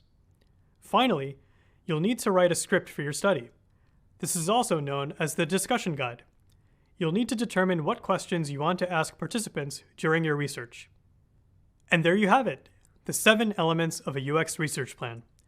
Hopefully that brief overview refreshed your memory on how to plan a UX research study.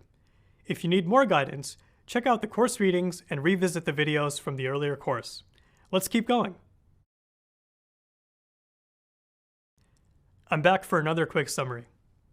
Earlier, we explored how to plan a study, which is the first of 4 steps in the UX research study process. Now it's time to review the second step, conducting research. As a reminder, if you'd like a more in-depth introduction to these concepts, check out the course readings to find the original videos on conducting a usability study. Okay, let's get started. A usability study is a research method that assesses how easy it is for participants to complete core tasks in a product. During a usability study, researchers observe the participants to understand how they interact with the prototype of the product and complete tasks. Then, UX designers use the insights from the study to make improvements to their designs. There are 2 types of usability studies, moderated and unmoderated. In moderated usability studies, a person guides participants through the study in real time. The person who guides participants through the study is known as the moderator. The moderator's goal is to assign participants different tasks to complete within the product and watch participants interact with the product. Plus, they collect their feedback along the way. Moderated studies allow the moderator to ask specific questions, follow up in real time, and build a rapport with participants. On the other hand, in unmoderated usability studies, the participants test out the prototypes without a moderator present. Usually, the study is recorded on video, and the UX team reviews the video footage after the study. Since participants complete tasks on their own time and in their own space, it can be easier to get accurate feedback. Plus, they might feel more comfortable being honest when there isn't a moderator in the room.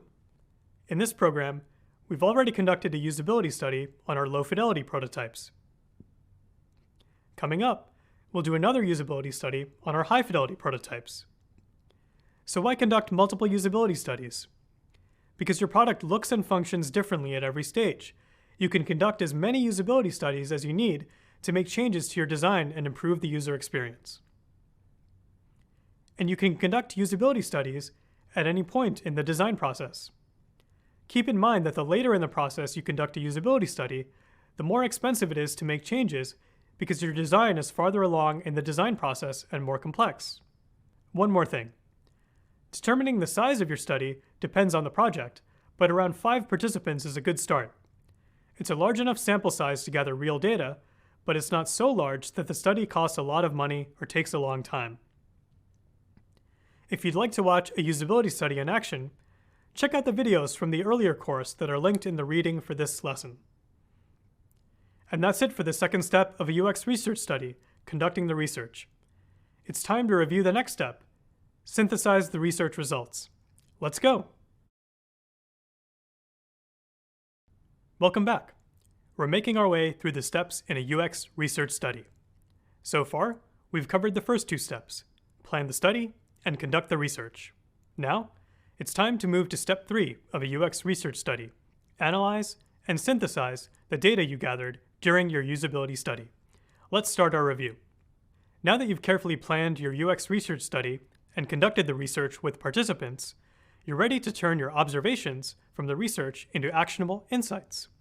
Remember, an insight is an observation that helps you understand the user or their needs from a new perspective. Insights help explain what data means and what to do with it. In just 4 steps, we can turn the observations from our research into actionable insights. First, we gather all of the data from our usability study in one place. This includes every note and scribble you and the other observers took during the study. Second, we organize the data. How you organize it is up to you. 2 methods we explored were affinity diagramming and spreadsheet note-taking. Whatever method you choose, be consistent throughout the study. Third, we find themes in the data.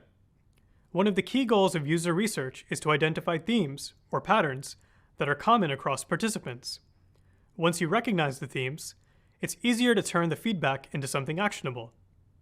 And finally, we create a list of insights based on the themes. Strong insights are grounded in real data and answer the research questions that were laid out in your plan. Insights should be easy to understand and increase empathy for the user experience. And the best insights inspire direct action and help the design team improve the product. Now that you have a list of insights from your usability study, you're ready to make improvements to your design. That's what we'll cover in the next video, iterating on your high-fidelity designs. Meet you there. Now that we've built our high-fidelity prototype and conducted another usability study, I'll show you how to make updates to your designs in Figma based on feedback from participants. Although iterating on a prototype is a possibility and reality for many teams, it's time and cost intensive. So as UX designers, we try to fix problems in our static mockups instead. In this video, I'll demonstrate how to make changes to mockups and the prototype using the Dog Walker app as an example. Our latest usability study had participants review the high-fidelity prototype of our Dog Walker app, and a couple of insights were uncovered about the usability of the app. I've chosen to address 2 of those insights, as they are critical to improving the user experience. The first insight that came out of our research was that participants were unable to easily select a date from a calendar. The second insight was that participants did not know the price per dog walker until the end of the scheduling flow. Okay, it's time to start making updates to my mockups in Figma. Let me pull them up on my computer now. I'll start by updating the date selection screen. Remember back when we did the first usability study? Users said that the open field to type the date and time was too difficult to use. To fix that problem, I added a new date picker in the form of a scrolling wheel. In the latest usability study on the high-fidelity prototype, users still weren't happy with the scheduling functionality. They found the wheel easier to use, but when they wanted to schedule far in the future, they were only given the month and date to choose from. There was no day option. So if a participant only wanted to schedule a dog walker on Mondays, they had to open a separate calendar to find the date that corresponds to each day of the week. To make the scheduling more user-friendly, I can add a calendar pop-up to the scheduling page instead. That way, when users choose a day for their dog to be walked, they can get all the information they need at the same time. So how do I make this happen in Figma? First, I'll make a copy of the scheduling pages to act as our new version. I'm going to place them below the current version so I can easily keep track of where they go in the user flow. In the screen on the left, which is screen 2 of the user flow, I'm going to remove the wheel with the day, time, and duration options. I'll replace that wheel with drop-down menus. I'm going to use a drop-down here so when the user taps the day field, a calendar pops up. I'm going to go back to my sticker sheet and copy the drop-down with less rounded corners for this. I created these earlier, but building them is fairly simple.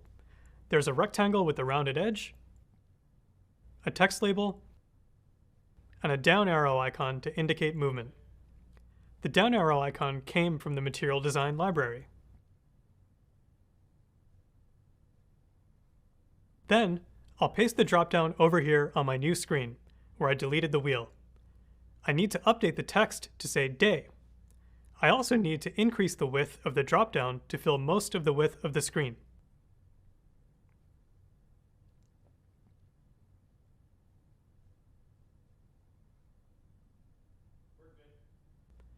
Now, when this button is clicked, the calendar will appear. I'll build the screen for that in a minute. I also need to create menus for the time and duration, so I'll make 2 more copies of this menu component. These time and duration dropdowns will be side by side and will each take up half of the width of the day dropdown. In order for these 2 dropdowns to fit into the design, I need to move other components lower on the page, like the recurring booking checkbox and list of dogs that need to go for a walk. Great! Screen 2 has now been updated. Next, let's figure out how to update screen 3 of our mockups. When a user presses the day button, the menu will expand and the calendar will be shown. Building out a calendar function in Figma can be pretty complicated. To create a calendar from scratch, I would need to draw the shapes, add all the numbers, and label the months and days for every month of the year. So this is the perfect opportunity to lean on a design system or the UX design community. Remember in an earlier video how I mentioned there are many ways to use design systems? Instead of drawing a calendar from scratch, I can insert a pre-made calendar that a big brand or another designer has already created. Using a pre-made component like this will save a lot of time. Thankfully, Figma has a community where you can explore other users' files and borrow components to reuse in your designs if they've made them publicly available. I'm going to navigate to figma.com/community.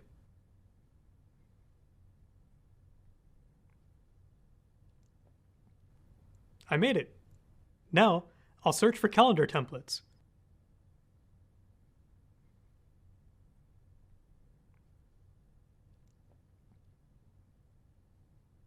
I like this one from Felipe, so I'm going to duplicate it.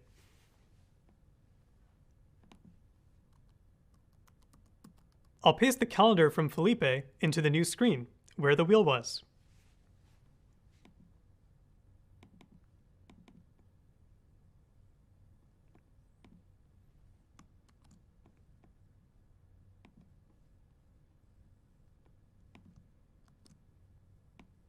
But we're not done yet. This calendar is functional, but doesn't fit the design needs of the Dog Walker app. I need to change the colors, font, alignment, and spacing to make it perfect. This takes time, but it's worth the effort to make the calendar fully customized. And ta-da! Here's the finished calendar that I updated to match the style of the Dog Walker app. Next, I need to move the other drop-downs underneath. When the day menu expands, the rest of the page under it will automatically be pushed down. Let's check out how this works in a prototype. I've already set it up for you, so let me switch over there. So, let's test it out.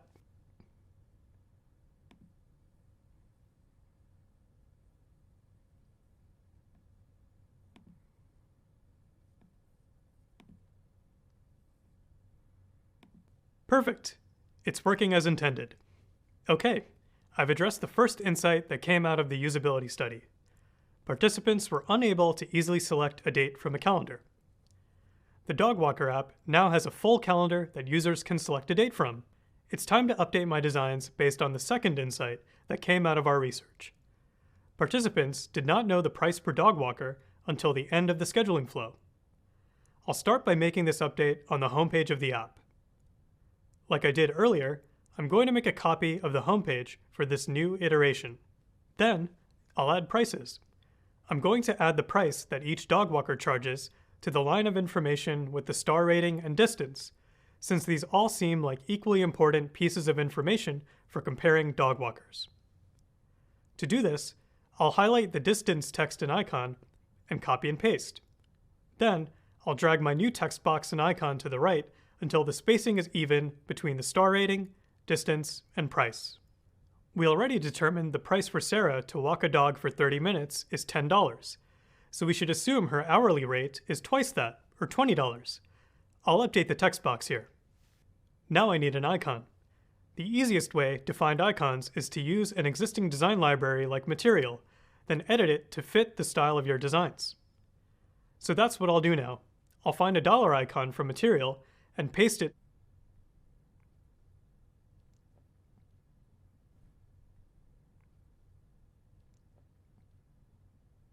Now I'll change the color so it matches the rest of my designs. Perfect. Now I'll copy the amount and icon to each of the other dog walkers on the page. And I'll edit the numbers so they're all charging different amounts in the same price range. Great.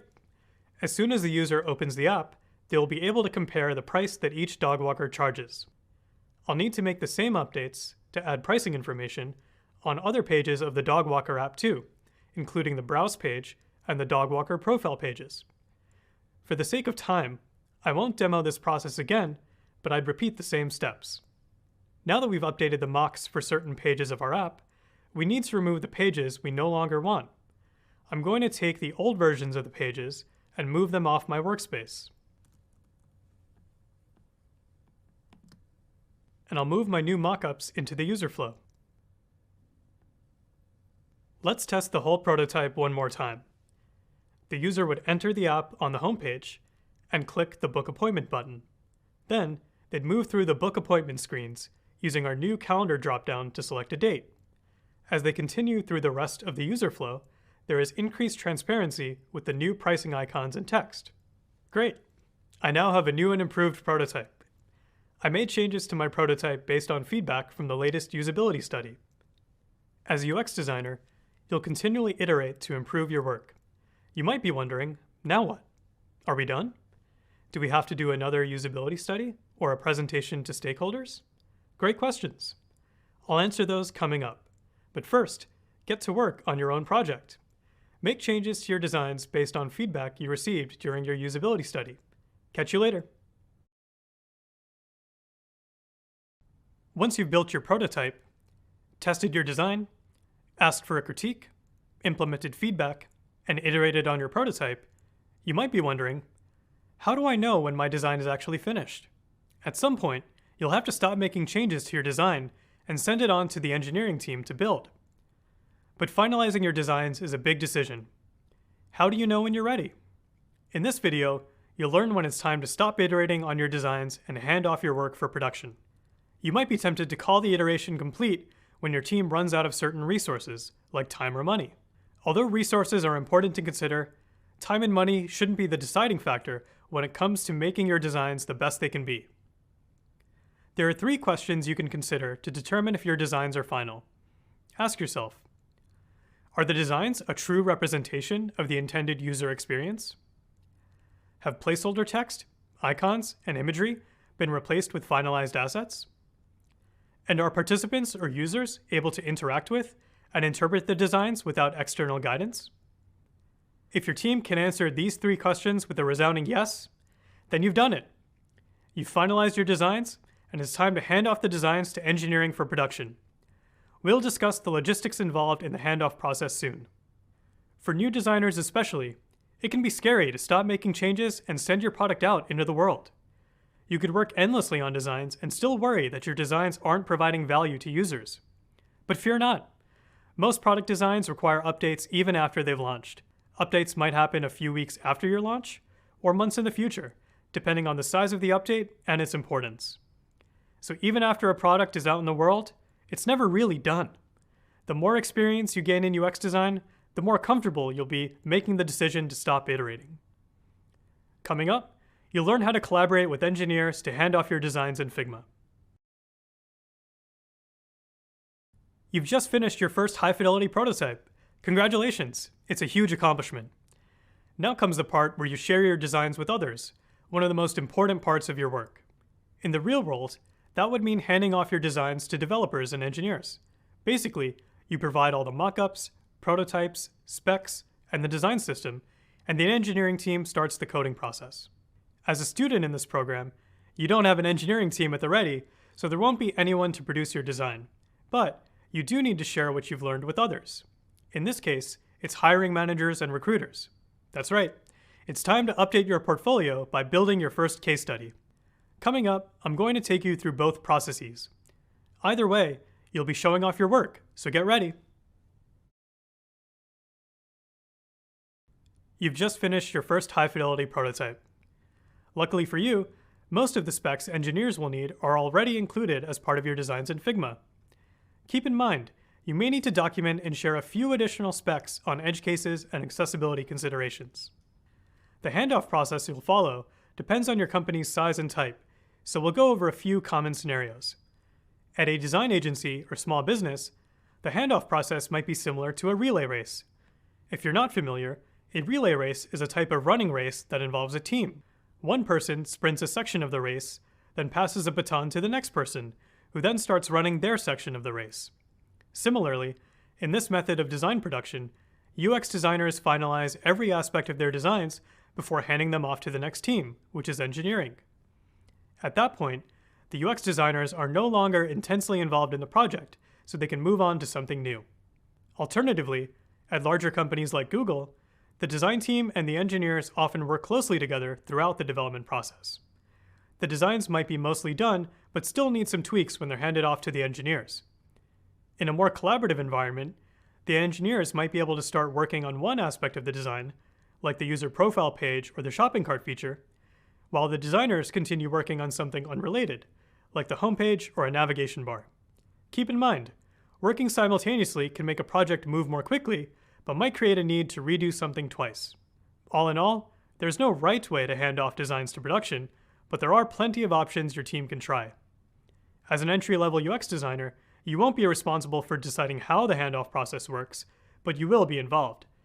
So it's important to build strong relationships with members of your cross-functional team to help the handoff process go smoothly. The technical logistics of the design handoff process matter too. Coming up, you'll get to experience this process in more detail through a video provided by Figma. They'll demonstrate how to collaborate in Figma so each team member has the right information in place to move forward with their task. This will be a really useful tool for you in the future.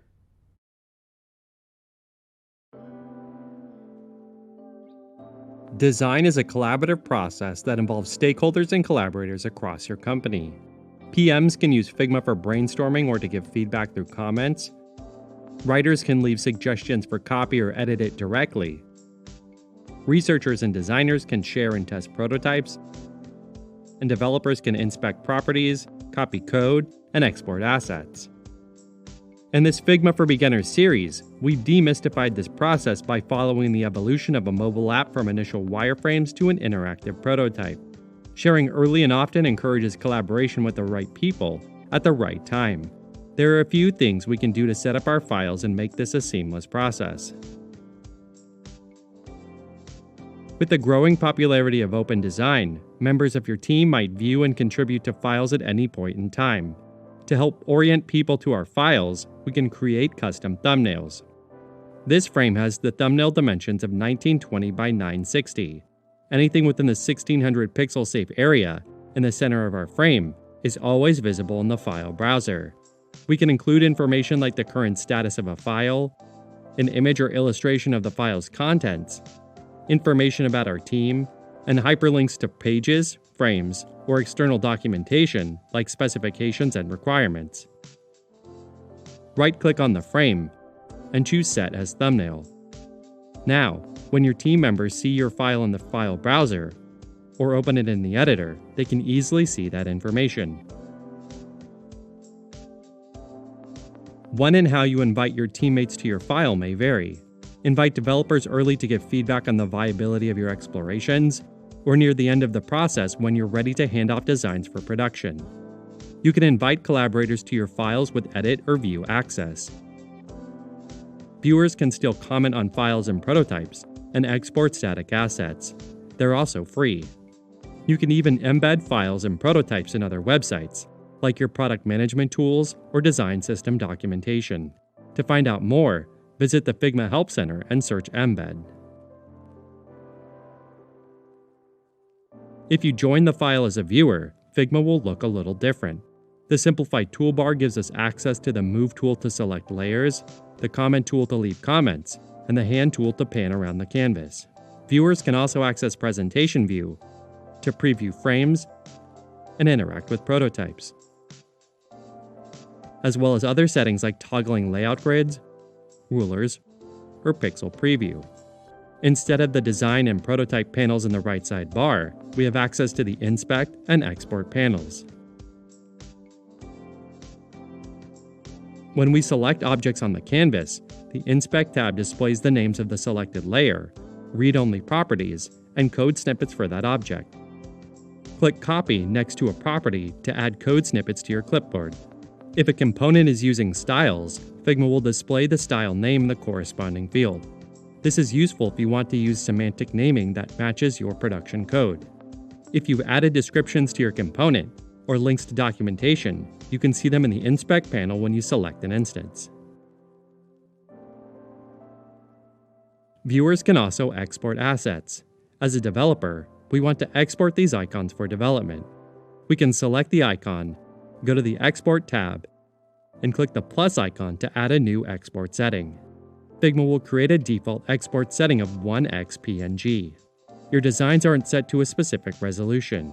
You can change the size of the export using the multiplier. If you want to export assets at multiple resolutions, you can add another export setting. You can also change the export format. Figma supports exports in PNG, PDF, JPEG, and SVG. We'll change this to SVG and click Export to download a copy of this icon. If you want to share files with viewers, but prevent them from copying frames from the canvas or using Figma's export function, you can disable the setting in the Share modal. To learn more, search Exports in the Figma Help Center. Congratulations! You reached the end of the Figma for Beginners tutorial series. We've covered a lot of topics during this video series, and there's no shortage of features to explore. The best way to improve at using Figma is to get in there and play. For more inspiration of how others are using Figma, check out the Figma community. If you get stuck, click the question mark in the bottom right corner of Figma to access our Help Center and video tutorials.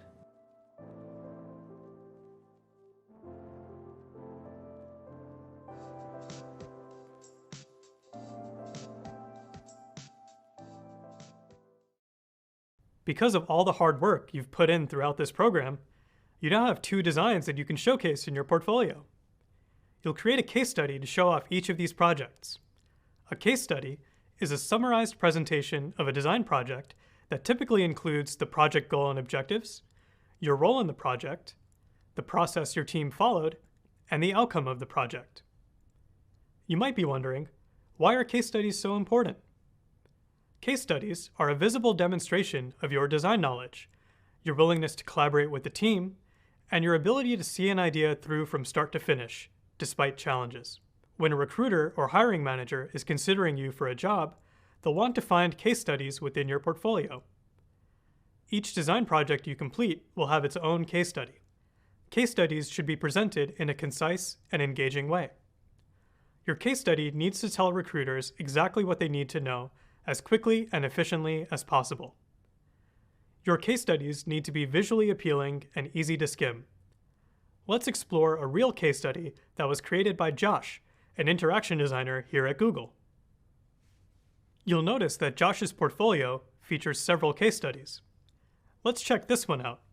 In this project, Josh and 2 others designed an app called Mech Market that allows you to buy, sell, or share mechanical keyboard parts and products. First, Josh included a project title and a hero image. A hero image is a large banner at the top of a website. It really catches your attention and provides a glimpse into the type of product that's being presented. Plus, it's a great spot to really flex any visual design skills you have. Next, and this is important, Josh included his role on the project. He was in charge of conducting the research and led the team on creating visuals. For this certificate program, you've been working on all aspects of the design process. It's great to call that out in your own case study. In your future job, you might work on a cross-functional team where every person has a task to accomplish. If that's the case, be sure to explain your specific role within the project as part of your case study. Next, Josh summarized the Mech Market project. He clearly listed the problems his project addressed in a numbered format at the top of the case study. He chose to label this section Challenges. When you build this part of your own case study, ask yourself, what was the goal or vision from my project? And what was the problem my design addressed? Placing the list of user problems that your design addressed at the start of your case study gives the reader more context. Then, Josh described all of the research he conducted. Pro tip, you can't include all the details of your research in a case study. The goal is to display key insights from your research activities, instead of presenting the artifacts like a checklist you completed. As a hiring manager, it's more important for me to know that you gained insights from your research than it is to show you can make an affinity diagram. So let's check out what Josh did to describe his research. Josh starts by listing the research questions his project explored. Next, Josh included some information about the research he conducted, like a photo of his affinity diagram and insights from that research activity. He also included a few personas, which he named Jake, Blair, and Wayne. The final piece of research that Josh included was a summary of the findings from his competitive analysis. Next, Josh included a simple overview of the app's information architecture. Okay, you might be noticing that Josh's case study follows the order of the design process that we've also followed in this certificate program. He started with research, which helped him empathize with users and define the problem, which are the first two steps of the design process. Now, he transitions to the third and fourth steps of the design process, ideate and prototype. Check this out. Here, Josh included a photograph of some of his paper wireframes. Remember, you don't want to overwhelm readers by showing a bunch of messy sketches and wireframes. Instead, you want to show recruiters that you follow the proper steps with clear images of your work like this. Does this next image look familiar? Here, Josh showed his low-fidelity prototypes. These might look similar to the low-fidelity prototypes you created earlier in the program. Then, Josh discussed how his team iterated on their designs based on feedback from a usability study.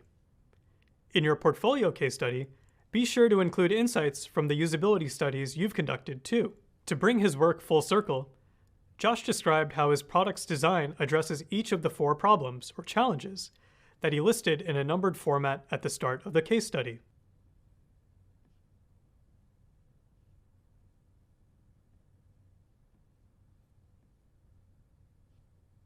After that, Josh included his style guide, which we've called the sticker sheet.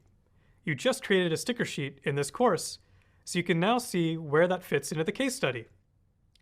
Josh included images of his final designs, like these. Notice that he has a carousel to show multiple images of the designs. In your case studies, you can include images of your final mockups or GIFs of your final prototypes for the projects you're creating as part of the certificate program. Last but not least, Josh added a short written description about his key takeaways from the project. This is a great way for you to wrap up your case studies as well. When you do design projects with real clients, you might also include data like the number of downloads or signups your app has in the takeaways section. Make sure you describe all that you've learned during the design process. You want to show that you can reflect on your work and analyze it critically. Maybe something surprised you about where the project ended up, or you have a list of things you do differently next time. These are all valuable insights to share. One more pro tip. If you want to share lots of details about your project, you can use a button that links to another resource, like a slide deck, PDF, or another page on the website. In Josh's case study, he links to his project's process deck at the top and bottom of the case study. The main thing to keep in mind when creating your case study is that you want to tell a cohesive story. One way to tell a story is to follow the 5 steps of the design process. Overall, the goal of your case study is to tell the story of how you improved the user's experience through your design. When you have a strong draft of a case study in your portfolio, share it with a few friends and family members, or in an online UX design community to get feedback. Think of this as a crit session for your portfolio. And that's it. You know what a case study in a UX design portfolio needs to include. Now it's your turn to add case studies to your portfolio to showcase your work. Have fun. Hi there. Let's do a quick review of everything you've accomplished in this part of the course. To start, you conducted a usability study on your high-fidelity prototype to get real feedback. Then, you iterated on your designs one last time to address the insights from the usability study. You learned a few tips for how to know when you're done with the design process. And lastly, you learned how to hand off designs to engineers for production. You've learned valuable job preparation skills too, including how to showcase your work in a case study. You're almost done with this entire course. One more assessment left. Good luck!